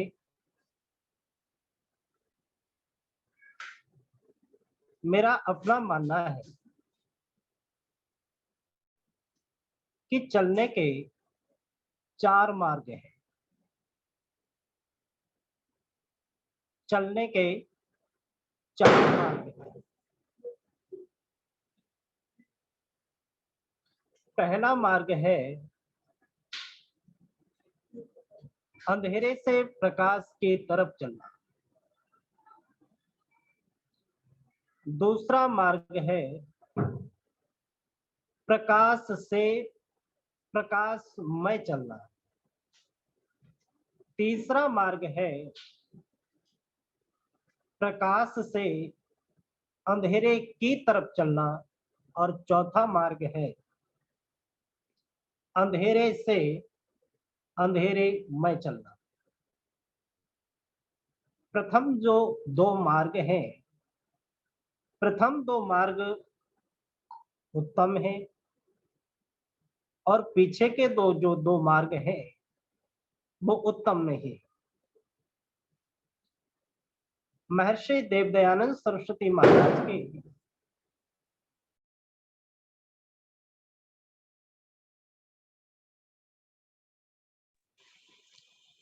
उन्होंने समस्त मानव मात्र को अंधेरे से निकाल करके प्रकाश में चलने के लिए एक मार्ग दिखाया। महर्षि देवदयानंद सरस्वती महाराज से पूर्व वेदों की चर्चा करना भी समाज में एक गुनाह समझा जाता था। आज मेरी बहन प्रियंका जी जिस पद पर आसीन है, आप पीछे इतिहास में जाइए, इतिहास ये कहता है और यहाँ के बहुत से, मैं नहीं समझ पाता कि उन्हें बुद्धिजीवी व्यक्ति कहूं या उनके लिए कोई और शब्द प्रयोग करूं, जिन्होंने ये कह दिया था कि नारियों को वेदों को पढ़ने का अधिकार नहीं है। एक बहुत बड़े आचार्य हुए, उनसे पूछा गया कि नरक का द्वार क्या है, किम एकम नरकस्य द्वारम। उन्होंने उत्तर देते हुए कहा कि नारी नरकस्य द्वारम, नारी नरक का द्वार है। अन्य लोगों ने भी इस तरह नारियों के बारे में निंदनीय शब्दों का प्रयोग किया, लेकिन गुरुवर देवदयानंद सरस्वती महाराज का जब इस धराधाम पर प्रादुर्भाव हुआ,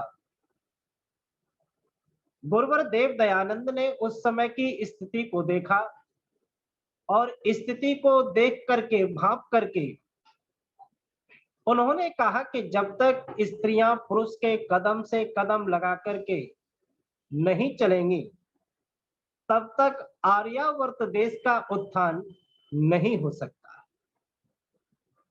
यत्र नार्यस्तु पूज्यन्ते रमन्ते तत् देवता को उन्होंने घूम घूम करके चरित्रार्थ करने का अपने जीवन में भरसक प्रयास किया। स्वामी दयानंद सरस्वती महाराज की अनुकंपा से, उनके अथक प्रयास से, स्वामी श्रद्धानंद जी की तपस्या से आज मेरे देश की बहनें बड़े बड़े पदों पर आसीन हैं। कोई प्रोफेसर है, कोई इंजीनियर है, कोई वकील है, कोई डॉक्टर है और कोई अन्य किसी विभाग में कार्यरत है। इन सब का श्रेय इन महापुरुषों को जाता है। आज हम सभी 2 दिन के पश्चात स्वामी दयानंद सरस्वती महाराज का निर्वाण दिवस मनाएंगे। हम लोगों को उस दिन संकल्प लेने की आवश्यकता है कि सत्य का जो मार्ग है, ऋषिवर देव दयानंद सरस्वती महाराज ने जो सत्य का मार्ग दिखाया, उस मार्ग पर चल के ही मनुष्य का कल्याण हो सकता है। यदि हम उस मार्ग पर नहीं चलते, उस मार्ग को छोड़ देते हैं, तो हम अपने जीवन का कल्याण नहीं कर सकते। और जीवन का कल्याण केवल और केवल कहीं हो सकता है तो वेदों की छत्र छाया में हो सकता है। आज जैसा कि बहन प्रियंका जी ने बताया, अधिकांशतः मेरा अपना अनुभव भी है। वेद विभाग में आप जाएं तो सायण का वेद लगा हुआ है, सायण के द्वारा किया गया अर्थ ही पढ़ाया जा रहा है। ऐसे अर्थ को पढ़ करके हम कभी अपने जीवन में उन्नति को और उत्तम विचारों को स्थान नहीं दे सकते। हम इस संसार में रहते हुए वेदों को पढ़ करके ही इस संसार से पार जा सकते हैं। इस संसार के समस्त कार्यों को करते हुए हमें वेदों की छत्र छाया में रहते हुए इस संसार से पार जाने का भी कोई न कोई उपाय अवश्य ढूंढ लेना चाहिए। एक छोटी सी बात कह करके मैं अपनी चर्चा को, अपनी वाणी को विराम दूंगा। एक बहुत निर्धन किसान, बहुत गरीब किसान, उसने विचार किया कि किसी दूसरे गांव में जाकर के जीविका अर्जन करनी चाहिए। इस उत्तम विचार से वह निर्धन किसान अपने गांव को छोड़ करके एक दूसरे गांव में चला गया। जब यह किसान दूसरे गांव में पहुंचा तो क्या देखता है कि उस गांव में एक उत्सव मनाया जा रहा है। इस किसान ने उस गांव के लोगों से पूछा कि ये किस चीज का आप उत्सव मना रहे हैं। इसके पूछने पर वो गांव के व्यक्ति कहने लगे, हमारे यहाँ एक परंपरा है,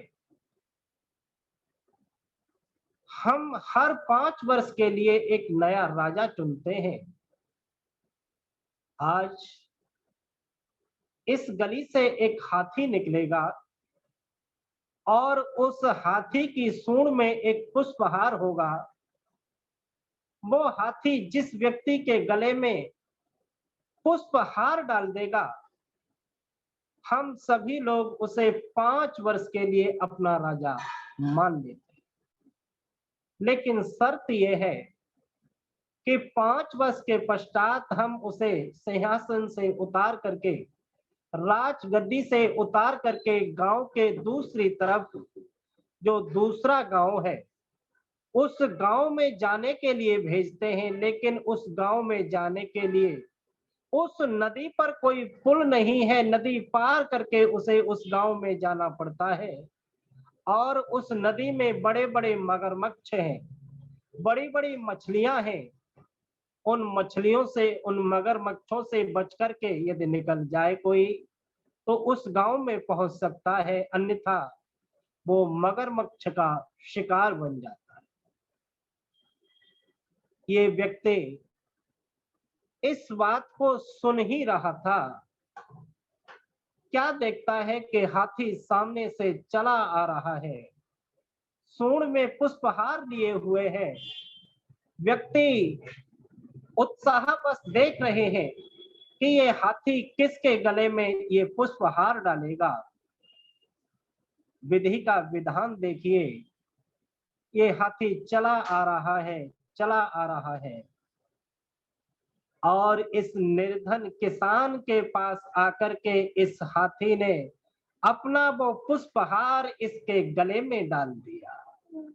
जैसे ही इसके गले में पुष्पहार डाला हाथी ने, गांव के सभी नागरिकों ने एक स्वर में इस निर्धन व्यक्ति को अपना राजा मान लिया और 5 साल के लिए राज्य अभिषेक कर दिया। इस व्यक्ति ने 5 साल बहुत अच्छी तरह से राज्य का संचालन किया, लेकिन समय निकट आ गया, वो दिन भी आ गया कि इसे राजगद्दी का त्याग करके उस नदी को पार करके दूसरे गांव में जाने का समय नजदीक था, नजदीक आ गया। गांव वाले व्यक्तियों ने व्यवस्था के अनुसार इस व्यक्ति को राजगद्दी से उतारा, हाथी पर बिठाया और बड़ी धूमधाम के साथ गांव के बाहर ले जाकर के इसे छोड़ दिया और कहा कि आप अब दूसरे गांव में जा सकते हैं, हमारे गांव का ये नियम है। आपने 5 साल हमारी जो सेवा की है, आपसे पूर्व ऐसा कोई राजा हमें नहीं मिला। आपके राज्य में रहते हुए, आपकी व्यवस्था में रहते हुए हमें किसी भी प्रकार का कोई कष्ट नहीं हुआ। आपने पूरी योग्यता, पूरी विद्वता के साथ राज्य का संचालन किया। नगर के सभी नगरवासी सजल नेत्रों से आज अपने राजा को विदाई दे रहे हैं। राजा हाथी से उतरता है और उतर करके नदी की तरफ आगे बढ़ जाता है। जनता जनार्दन ये सोच करके विचार करता है, जनता जनार्दन के हृदय में एक पीड़ा है, एक वेदना है कि आज हमने एक बहुत बड़े, बहुत अच्छे राजा को व्यवस्था के अनुसार खो दिया। ये विचार करते हुए जनता ने जैसे ही आंखें उठा करके सजल नेत्रों से राजा की तरफ देखा, तो जनता जनार्दन क्या देखता है कि राजा उस नदी पर बने पुल के ऊपर चला जा रहा है, चला जा रहा है, चला जा रहा है। इस बात को देख करके जनता के मन में एक सुकून पैदा हुआ। सज्जनों, उस राजा ने 5 वर्ष राज्य करते हुए जहां प्रजा का हित किया, वहीं 5 वर्षों में अपने जीवन का हित भी उसने पीछे नहीं रखा। अपने जीवन का हित कैसे हो सकता है, इस लक्ष्य को साधने के लिए राजा ने 5 वर्षों में वो कार्य भी पूरा कर लिया, अर्थात उस नदी पर पुल बना दिया, जिसके माध्यम से वो राजा इस पार से उस पार चला गया। सार की बात यह है कि हम इस संसार सागर में रहते हुए जीवन की समस्त आवश्यकताओं की पूर्ति करते हुए, जीवन का समस्त ताना बाना बुनते हुए अपने लक्ष्य की तरफ ध्यान रखें, और हम अपने लक्ष्य को तभी प्राप्त कर सकते हैं जब वेदों की शिक्षा को हम अपने जीवन में धारण कर सकते हैं। मैं आशा करता हूं, हमारे यहाँ तो एक नियम है कि सत्य के ग्रहण करने और असत्य के छोड़ने में सर्वदा उद्यत रहना चाहिए। सत्य क्या है, असत्य क्या है, इस बात को आप अपने जीवन में यदि स्थान देते हैं, सत्य को ग्रहण करते हैं, तो आप निश्चित ही इस भव सागर से पार हो जाएंगे। और सत्य कहीं है तो वह वेदों में है। हम सब आए, आर्य समाज का जो नियम है, वेद का पढ़ना पढ़ाना और वेद का सुनना सुनाना सब आर्यों का परम धर्म है। इस नियम को चरितार्थ करके दिखाएं, परम पिता परमेश्वर हमें ऐसी शक्ति दे, ऐसी बहुत भावना बहुत बहुत आभार। देखते हुए मैं अपनी इस चर्चा को यहीं विराम देता हूँ। ओम शांति। बहुत बहुत आभार आचार्य विवेक शास्त्री जी आगरा। और मैं एक सूचना के बाद आचार्य प्रियंका जी को आमंत्रित करूंगा। कल हमारे जो आर्य समाज के 3 IPS अधिकारी हैं, डॉक्टर आनंद कुमार जी, डॉक्टर विवेक कुमार शर्मा जी और हमारे महात्मा ज्ञानंद अवाना जी, डॉक्टर रामचंद्र जी कुरुक्षेत्र विश्वविद्यालय विभाग अध्यक्ष संस्कृत कुरुक्षेत्र, श्रद्धेय professor doctor Akhilesh Sharma Jalgaon Maharashtra, doctor निष्ठा विद्यालंकार, सभी लोगों को कल हम सब लोग महर्षि दयानंद और राजधर्म इस विषय पर सुनेंगे। एक सूचना आपके लिए, विशेष रूप से कल एक विद्वानों का जमघट आज भी लगा हुआ है। प्रियंका जी इतनी खुशकिस्मत है, इतना अच्छा व्याख्यान उनका चल रहा था। डॉक्टर विवेक कुमार जी, डॉक्टर कपिल मलिक जी, पंडित धीरेन्द्र पांडे जी, आचार्य डॉक्टर लोकेश चंद जी, व्यासनंदन शास्त्री, तमाम विद्वान आज यहाँ जुड़े हुए हैं। कल भी जमघट लगेगा आर्यों के महाकुंभ में। आइए प्रियंका वैदिक जी, जो आपकी बात रह गई थी उसको पूरा करिए। प्रियंका जी। नमस्ते, मैं आपसे विशेष क्षमा चाहती हूँ। कोई बात नहीं, कोई बात नहीं, ये क्षमा की बात नहीं है, ये नेट की प्रॉब्लम है, चलती रहती है। आइए। जी जी, तो बस मेरी बात लगभग समाप्त ही हो गई थी। जी बस जी। ऋषि दयानंद की दृष्टि की मैं चर्चा कर रही थी कि पूरी दुनिया में जितनी भी विचारधाराएं हैं, जब आप उनको पढ़ेंगे और उनको उनकी फिलॉसफी को पढ़ेंगे, तो आपको लगेगा कि हम बहुत ही सुंदर झंडे के तले खड़े हैं।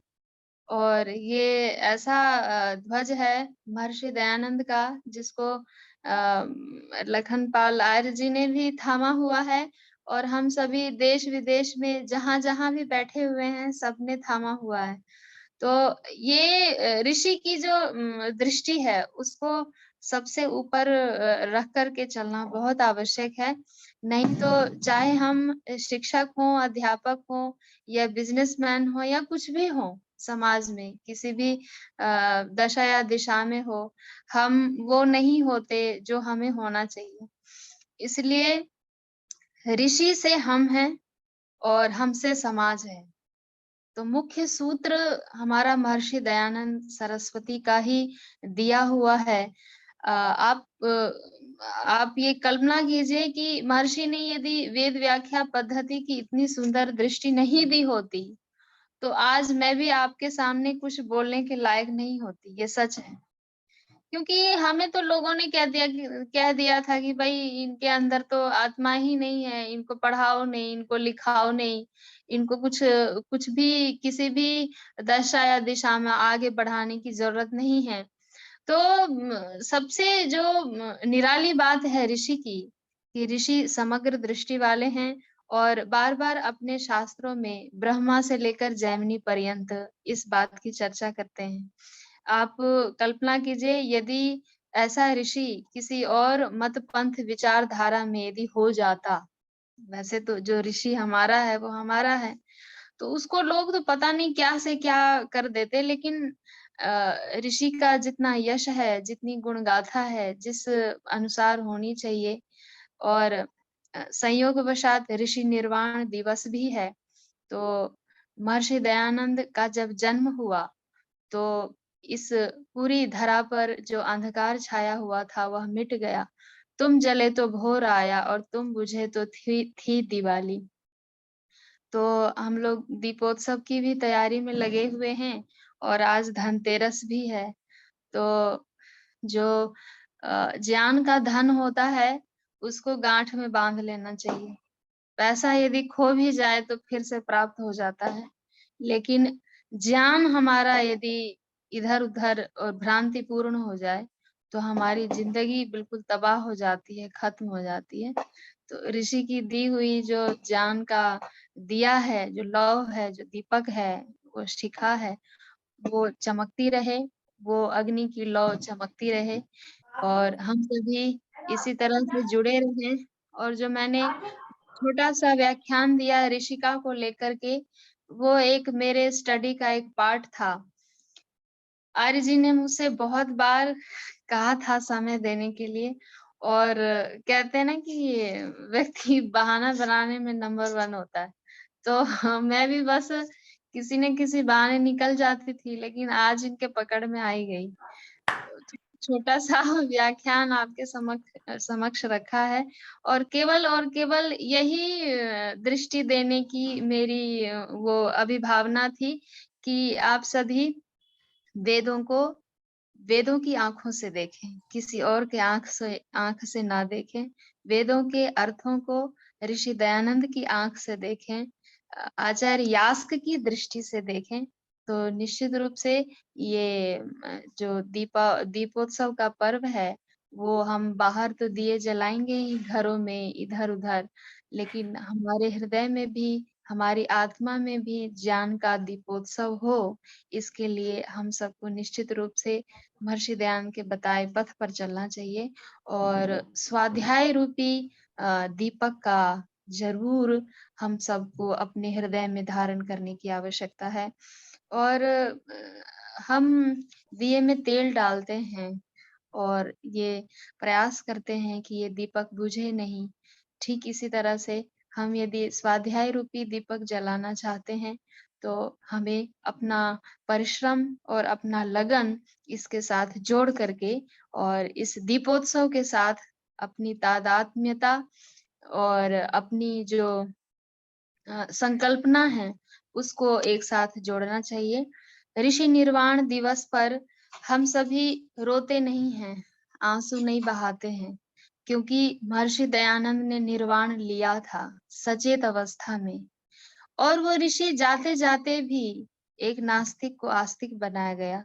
आप सभी जानते हैं गुरुदत्त विद्यार्थी जी को, जिन्होंने भिनाई कोठी में खिड़की से झांकते हुए न जाने किस अलौकिक दृष्टि की अनुभूति हुई, और उसी क्षण जिन्होंने आजीवन महर्षि दयानंद से हजारों प्रश्न किए, लेकिन कहते हैं उपनिषद में कि नायम आत्मा प्रवचने न लभ्यो न मेधया न बहुना श्रुतेन। तो जब ऋषि ने स्वयं ही अपने श्वासों को पूरी ताकत से बाहर निकाल करके और शनैः-शनैः उस विकट स्थिति में पूरे शरीर में कष्ट को अनुभव करते हुए उन्होंने अपनी यह लीला समाप्त की, तो गुरुदत्त विद्यार्थी को उसी समय ऐसी दृष्टि, ऐसी अलौकिक चक्षु मिली कि वो ऋषि जाते-जाते भी एक और दिया जला गया, और गुरुदत्त विद्यार्थी ने ऐसा काम किया है साइंस और वेद को लेकर के आर्य समाज के लिए। उनकी जीवनी आपको पढ़नी चाहिए। गुरुदत्त विद्यार्थी जी की जीवनी आपको मिल जाएगी। उनकी जीवनी पढ़िए, आपको लाखों प्रेरणाएँ मिलेंगी। मैंने उनकी पूरी जीवनी पढ़ी है। आज आवश्यकता है कि हम स्वाध्याय तो करें ही शास्त्रों को, लेकिन आर्य समाज के लिए, आर्य समाज के इतिहास को इतना सुंदर बनाने के लिए जिन लोगों ने भी अपना जीवन लगा दिया है, उनकी जीवनी भी पढ़े हम। हमारे बीच गुरुदत्त विद्यार्थी जैसे अनेक रत्न हैं, लेखराम जी जैसे दीपक हैं। तो इन महनीय विभूतियों को हम समझें, जानें कि किस प्रकार से इन्होंने तन मन धन लगा करके आर्य समाज की बगिया को इतना सुंदर हमारे सामने आज तक सुरक्षित रखा है कि हम उसमें घूम करके और जा करके अच्छा महसूस करते हैं। तो ये जो वेदों का, आर्य समाज का जो उद्यान है, जो वाटिका है, वो उसी प्रकार से रहे और उसमें ज्ञान की लौ हमेशा जलती रहे। तो इसके लिए अपने घरों में वेदों को मंगवाएं, सत्यार्थ प्रकाश को पढ़ें, महर्षि दयानंद की जीवनी जरूर पढ़ें और अपने बच्चों को भी पढ़ाएं, स्वाध्याय जरूर करें। मैं अत्यधिक समय ना लेती हुई, क्योंकि विषय बिल्कुल ही चेंज हो गया, इसलिए मैंने फिर से उस विषय को स्पर्श नहीं किया, नहीं तो लंबा हो जाता, और फिर लंबा हो जाता तो आप लोगों का भोजन का समय हो गया है, और भोजन के बीच में अब मेरा आना ज़्यादा उचित नहीं था। तो मैंने फिर उस विषय को फिर से नहीं आलोडन किया, और मैं फिर से आप सभी से माफ़ी माँगती हूँ। ये इंटरनेट है जी, कब हमारे बीच जाल उपस्थापित कर दे पता नहीं। तो व्यवधान के लिए क्षमा चाहती हूँ और आप सभी का तहे दिल से, हृदय की गहराई से धन्यवाद देती हूँ कि आपने मेरी इधर-उधर जो उलट-पुलट मेरी वाक्यावलियाँ हुई, आप सुनते रहे और मैं पुनः-पुनः धन्यवाद करती हूँ जी, धन्यवाद। और आचार्य प्रियंका वैदिक जी जो पारणी गुरुकुल बनारस से स्नातका है और बहुत ही मार्मिक उत्तम व्याख्यान जो विषय के साथ आपने पूरा न्याय किया। निश्चित रूप से सभी हमारे जो श्रोता उनके जो कमेंट्स हैं वो लगातार बराबर में आ रहे हैं और भोगी प्रसाद जी तो हमारे ऐसे हैं कि बिल्कुल उनका तो तीर पे तीर चलते ही रहता है बराबर में। म्यांमार की धरती से आप हैं, कोई ना कोई क्वेश्चन बिल्कुल लगे रहेंगे बराबर में। थोड़ा सा विद्वान वक्ता को अपनी बात रखने का समय दिया करे, बीच में बार बार प्रश्न से ध्यान थोड़ा सा भटक जाता है। और मैंने जैसा कि कल बताया आप सभी को, कल डॉक्टर आनंद कुमार जी, मैं एक नाम बताना भूल गया था, डॉक्टर सारस्वत मोहन मनीषी जी जो अंतर्राष्ट्रीय ख्याति प्राप्त लेखक, गीतकार और कवि हैं, उनकी कविताओं का भी महर्षि दयानंद निर्माण दिवस की पूर्व संध्या पर यानी कल 23 अक्टूबर को आप लोग सब डॉक्टर सारस्वत मोहन मनीषी जी को सुनेंगे। पूरे परिवार के साथ कल आप लोग बैठिए, आनंद आएगा आपको। और मैं निवेदन करूंगा प्रियंका जी से कि हमारे पास में प्रोफेसर डॉक्टर सत्यप्रिय जी को आप लाएं, 2 मिनट उनसे भी हम पूछे उनको आज का व्याख्यान कैसा लगा। सत्यप्रिय जी, जी, जी, जी, मैं बुलाती हूँ। हाँ बुलाइए। डॉक्टर सत्यप्रिय जी से पूछ लूं आज का व्याख्यान उनको कैसा लगा। डॉक्टर व्यासनंदन शास्त्री जी, आचार्य लोकेश चंद बरेली जी, 2 शब्द। डॉक्टर लोकेश चंद आचार्य बरेली जी।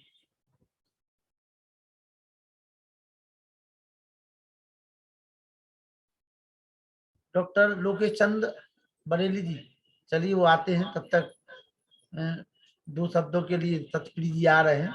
उसके पूर्व मैं निवेदन करूंगा दया जी को जरूर आइए, 2 शब्द बोलिए माता जी प्रियंका जी के लिए। बहुत ही सुंदर सारगर्भित व्याख्यान था और वास्तव में एक इतनी छोटी उम्र में इतना ज्ञान, बड़ी प्रेरणा मिली। और प्रियंका जी से तो वैसे भी फेसबुक पर मेरे दर्शन मैं इनके करती रहती हूँ, इनकी सारगर्भित बातें वहां भी मैं पढ़ती रहती हूँ। बड़ा परमात्मा इनको शक्ति दे और इसी प्रकार प्रेरणा स्रोत रूप में हमारे बीच में आती रहे। और इनके बाद विवेक जी ने जो इतनी बढ़िया बातें एक दृष्टांत के माध्यम से भी हम अग्रसर कैसे हों कि वर्तमान में अगली भूमिका ऐसी बना दें कि वर्तमान की जो हमारे कार्यक्रमों की रूपरेखा है वो आगे बढ़ने में फिर सरलता और सुगमता मिले। तो अंतिम दृष्टांत उनका बहुत ही बढ़िया प्रेरणा के लायक था। तो आप सभी श्रोतागणों को और आर्य भाई लखनलाल जी को मेरा हार्दिक अभिनंदन। ओम सम। डॉक्टर सत्यप्रिय जी आ गए हैं?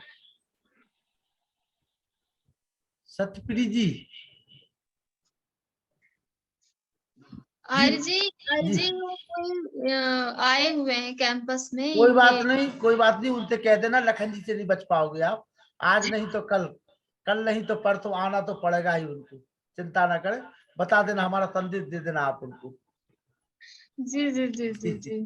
कहना लखन जी से बच के कहाँ जाओगे। वासुदेव जी, बुंदेलखंड सेवा संस्थान, वासुदेव जी ललितपुर, आज आपने बहन जी को पूरा सुना, आइए 2 शब्द बोलिए वासुदेव जी।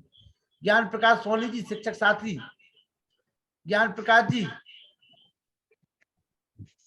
वासुदेव जी जो हमारे बुंदेलखंड सेवा संस्थान के डायरेक्टर हैं, CWC के मेंबर हैं आप, वासुदेव जी।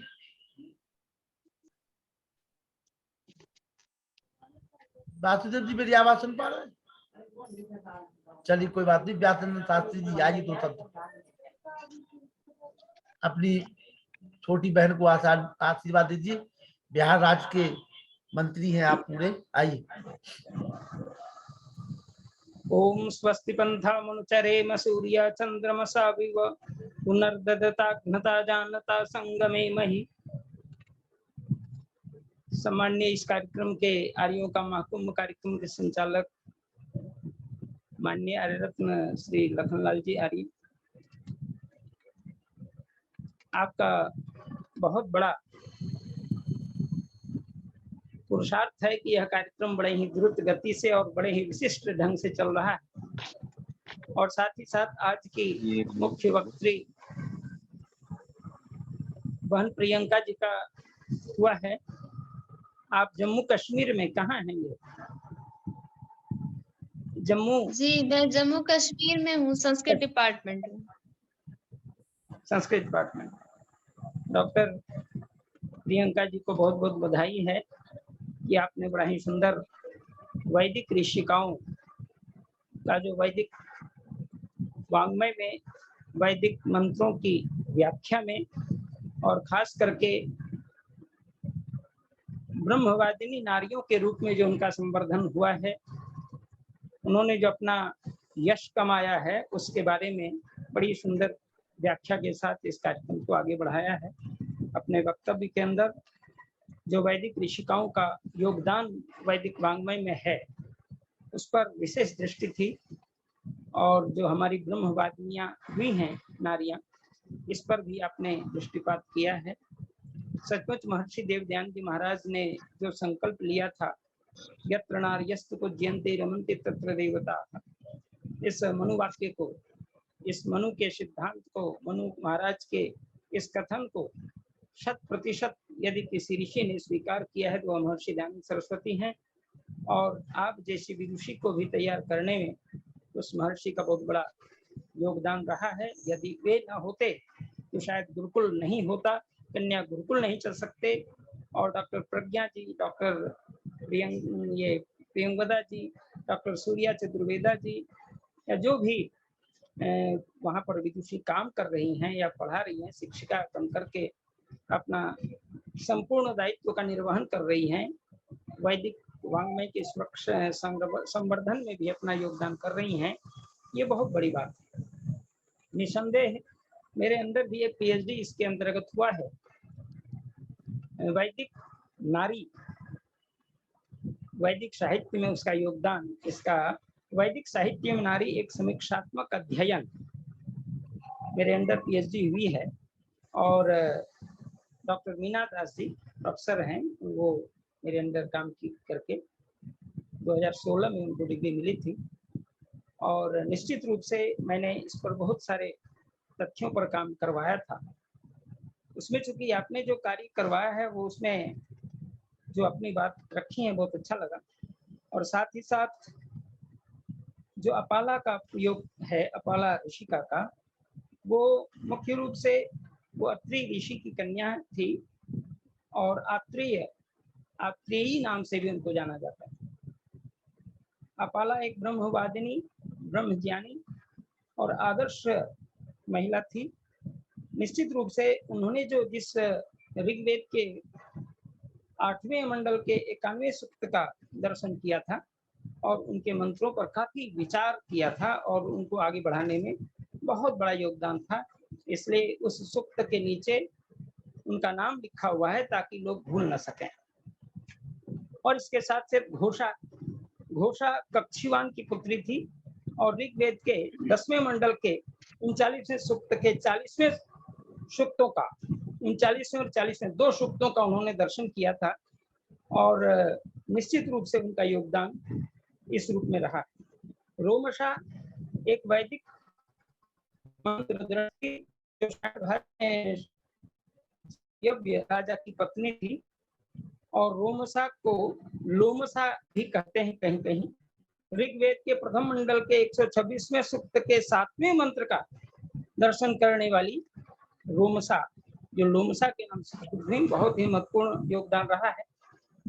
लोपामुद्रा जिसकी चर्चा आपने की है, लोपामुद्रा एक वैदिक मंत्र दृष्टि की नारी रही और लोपामुद्रा ने जो वर्ण मुख्य रूप से काम किया है, वस्तुतः वह वशिष्ठ के भाई अगस्त्य ऋषि की पत्नी मानी जाती है और उन्होंने 79वें सूक्त के बारे में और 4 ऋचाओं पर काफी काम किया है। इस तरह से सर्व राज्यों की भी चर्चा है। शर्मा देव सुनी की आपने चर्चा की है, श्रद्धा कामायनी है, इंद्राग्नि है, सूर्या सावित्री है, अदिति है, वागाम्भृणी, इस तरह से अनेक ऋषिकाओं ने बहुत बड़ा काम मंत्र भाग को आगे बढ़ाने में, मंत्र की व्याख्या करने में योगदान किया है। ऋषियों का जितना तप था उससे कम तप हमारी माताओं बहनों ने, ऋषिकाओं ने नहीं की है। आज ये ऋषिकाएं नहीं होती तो हम गौरव के साथ यह नहीं कह सकते वेद की दृष्टि, जहाँ ऋषि हुए हैं वेद के दृष्टा, वहां पर वेद की दृष्टि ऋषि भी हुए हैं, जिनका नाम ऋषिका के नाम से प्रयोग किया गया। वासुदेव जी निसंदेह आज प्रियंका जी का बहुत बड़ा योगदान रहा, बहुत अच्छा कार्य वीडियो कर खोल रहे हैं, लीजिए बहुत वासुदेव अच्छी जी। व्याख्या की है, उनके लिए बहुत बहुत धन्यवाद, साधुवाद। वासुदेव जी वीडियो खोल लीजिए आप अपना।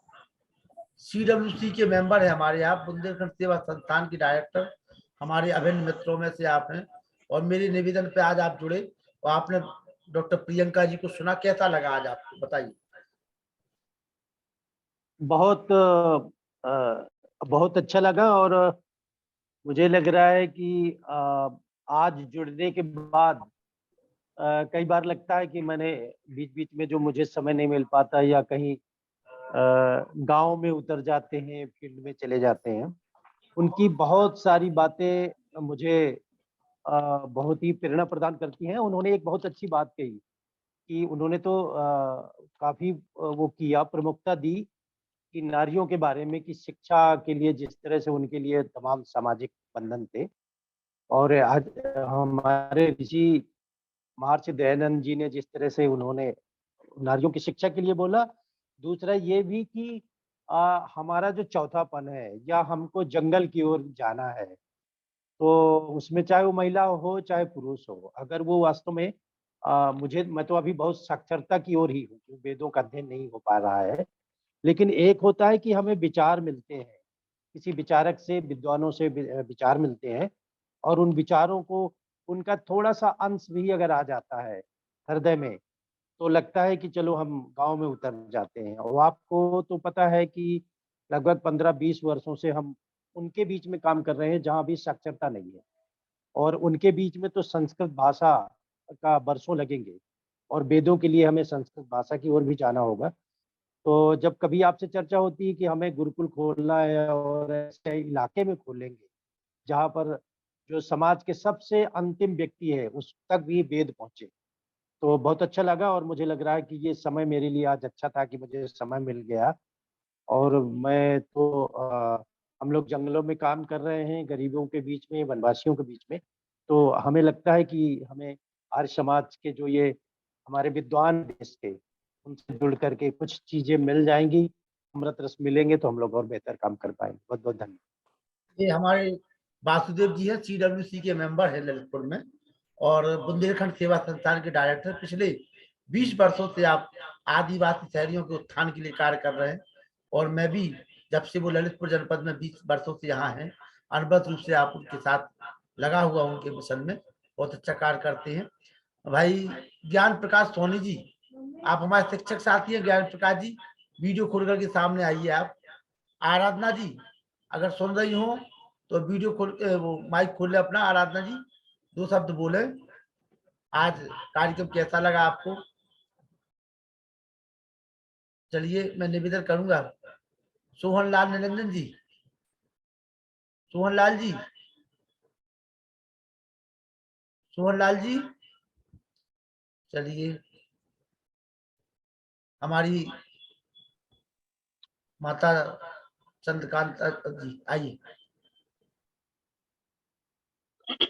प्रिय वीर लखनलाल जी, नमस्ते जी। नमस्ते जी। और मुख्य वक्ता हमारी बिटिया प्रियंका जी, बहुत प्यारी मधुर वाणी से बड़ा अलौकिक ज्ञान, विलक्षण वर्णन दिया इन्होंने। हमारी प्राचीन ऋषिकाओं का जो वर्णन किया बड़ा अलौकिक था, बहुत सुंदर था, और उसको सुनकर गर्व से मस्तक ऊंचा हो जाता है कि हमारी नारियां, प्राचीन नारियां कितनी ऊंची थीं और कितने ऊंचे पद पर ब्रह्मवादिनी बनकर रहीं। व्यासनंदन शास्त्री जी ने तो उनकी और रूपरेखा को बहुत सुंदर ढंग से बढ़ाया और बड़ा अच्छा बताया। उससे पूर्व हमारे एक आचार्य जी बोले थे, उन्होंने भी अपने विषय को बहुत सुंदर ढंग से वर्णन किया। आचार्य विवेक मुझे शास्त्री लगता आगरा। है, हाँ, आगरा से बलदेव शास्त्री जी, इन विवेक सबको शास्त्री, मुझे, विवेक शास्त्री। हाँ जी, जो भी हैं उन सबको मेरा हार्दिक नमन, जो इतने ज्ञानवान हैं और हमें ज्ञान की चर्चा सुनाते हैं। आर्यों के कुंभ का सम्मेलन ही एक इतना बड़ा अनोखा और निराला है, जिसमें बहुत दूर-दूर से लोग आकर हमें अपने स्वाध्याय का परिचय देते हैं और हमें वेदों का ज्ञान प्रदान करते हैं। और ऐसा लगता है कि हमारा मानसिक संतुलन यहाँ बैठे-बैठे ही बन जाता है, क्योंकि जिस घड़ी में हम सुनते हैं, चाहे मैं तो कई बार ऐसा होती हूँ कि किचन में भी काम कर रही होती है और मोबाइल मेरे पास होता है और मैं सुन रही होती हूँ कि मेरे से मैं वंचित ना हो जाऊं। और इतना अच्छा लगता है कि ये घड़ी इतनी अनमोल है, जो हमें ज्ञान के मार्ग पर ले जाती है और प्रभु के निकट ले जाती है। हमारे श्रद्धेय मुनि पुरुषोत्तम जी तो सबको उत्साहित करते रहते हैं और सब श्रोताओं को मनाने की कोशिश करते रहते हैं कि सबका नमन करते हैं, इतना प्यारा आदर देते हैं कि सब श्रोताओं का जो एक बार जुड़ जाता है, मुझे नहीं लगता कि वो इस कार्यक्रम को छोड़ दे बैठेगा। अगर छोड़ता है तो हम सौभाग्य से वंचित हो जाता है। तो ये आर्यों का कुंभ जो कल होने वाला है, कल या परसों जो आप बता रहे थे, तो वो कल तो और भी अलौकिक होगा। कल कल कल इतना सुंदर, इतने विद्वान आएंगे और उनकी वाणी से हम इतने शुभ और सुंदर शब्द सुनेंगे। भगवान का अति अति धन्यवाद है कि मेरे प्रिय वीर लखनलाल जी को इतनी सद्बुद्धि दी और इतने लोगों को इकट्ठा करके हमें ज्ञान की चर्चा देते हैं। भगवान सबको चिरायु दे, स्वास्थ्य दे, निरोगता दे, शुभ और कीर्ति यश दे, ताकि हम भी लाभान्वित होते रहें। ओम शांति शांति। सबका धन्यवाद। आइए दिव्य जी। आप सभी विद्वानों को नमस्ते। नमस्ते। मैं भी अपनी बहन जी के पास आया हुआ था कहीं, तो अभी मैंने माता चंद्रकांता जी को ही सुन पाया हूँ जी। वैसे माता चंद्रकांता जी का जो बहुत छोटा और जो सारगर्भित जो होता है, उससे हमें विशेष, देखो ऐसी वाणी बोलिए तो मतलब माता जी के जो शब्द होते हैं इतने मधुर होते हैं और उनका जो वक्तव्य जो होता है वो सारगर्भित होता है। वैसे तो ये जो अभी वेदों के बारे में माता जी ने बताया, तो निरंतरता के साथ जो आप जो पुरुषार्थ कर रहे हो, मेरा तो यही कहना है कि भाई हम इनको अपने जीवन में आत्मसात करें। मन वचन और कर्म से अगर हम एक रूपता लाएंगे तो निश्चित तौर से आदरणीय लखनलाल जी का जो उद्देश्य है, जिस उद्देश्य को लेकर के ये अथक जो प्रयास निरंतरता के साथ बगैर विकल्प के संकल्पित होकर जो कर रहे हैं, तो वो सिद्ध होगा, पूर्ण होगा। आप सभी विद्वानों को नमस्ते। नमस्ते जी। मुनि पुरुषोत्तम वानप्रस्थी जी आइए, सभी का आभार व्यक्त करिए और वेद प्रकाश शर्मा जी नाती पोतों को तैयार करिए, शांति पाठ करिए। आइए मुनि जी।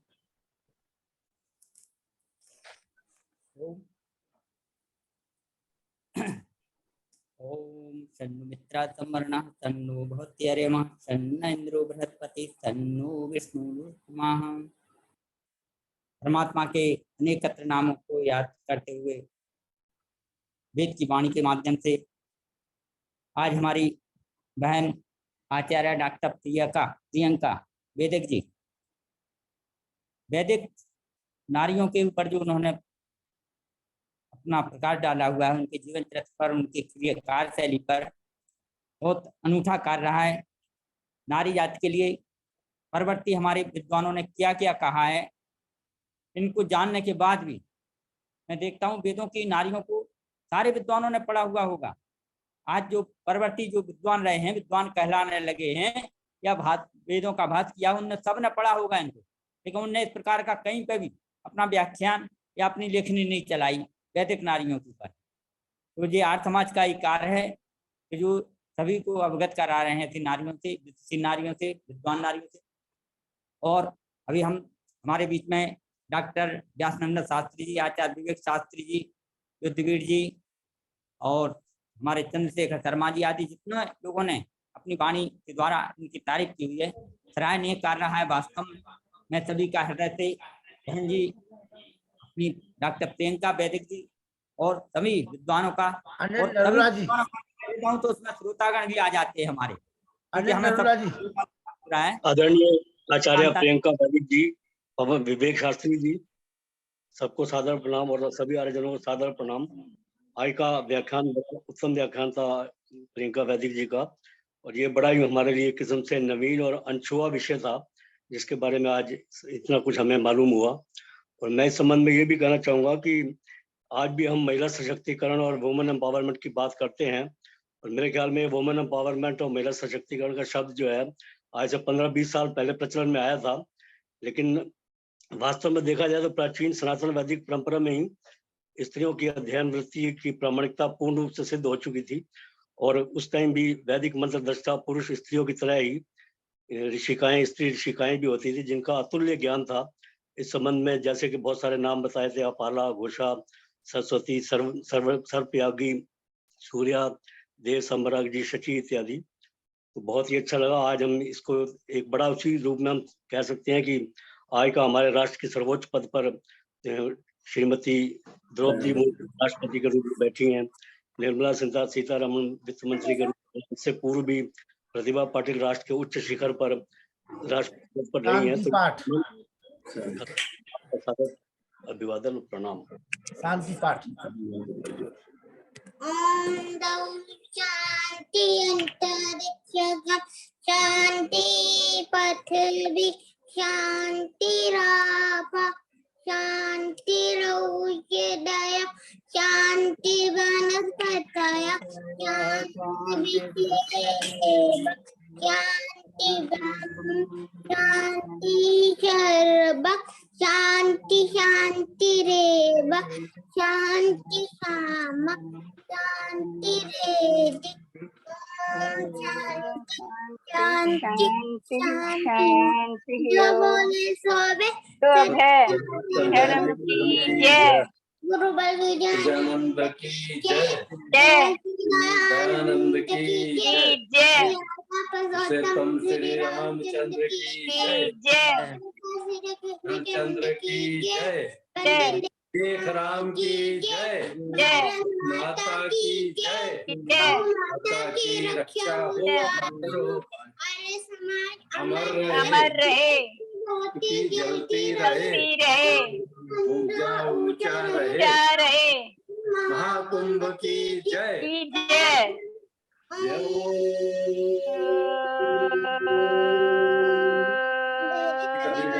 सबको नमस्ते जी। नमस्ते जी, नमस्ते जी, दया जी नमस्ते। नमस्ते जी दीदी, नमस्ते। सबको सादर प्रणाम। नमस्ते जी अनिल जी, नमस्ते। बहुत बहुत उपस्थित है आपको। मैंने सोचा आज आप जुड़े। नमस्ते प्रियंका बेटा।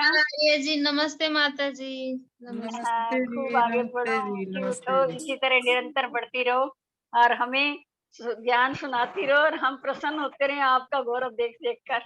जी बहुत धन्यवाद। चलिए, शुभ रात्रि सभी को, सादर नमस्ते। और कल मुलाकात होगी ठीक 7:45 बजे। और महर्षि दयानंद सरस्वती और रात धर्म बड़े बड़े विद्वानों को कल आप लोग सुनेंगे। और आज प्रियंका जी को सुना आप लोगों ने, बड़ा आनंद आया। इसी प्रकार से फिर से जब समय मिलेगा तो प्रियंका जी से फिर से निवेदन करेंगे।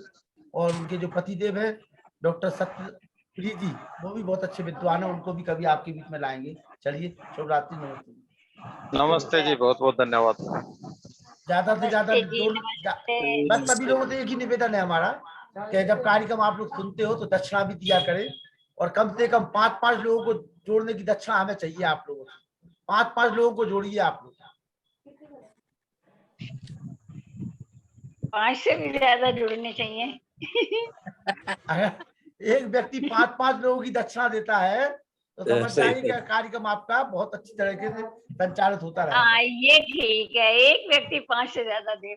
हाँ, एक व्यक्ति 5 दे, अकेले ये थोड़ी कहा कि सब लोग 5 दे। चलिए, नमस्ते शास्त्री जी। नमस्ते शास्त्री जी, नमस्ते। नमस्ते शास्त्री जी। नमस्ते नमस्ते। अभी कहते हैं, अभी आप पहुंच गए क्या? नमस्ते प्रियंका जी। शास्त्री जी को प्रणाम। प्रणाम। प्रणाम, कोटि सा धन्यवाद। नमस्ते। चलिए, शुभ रात्रि। शुभ रात्रि।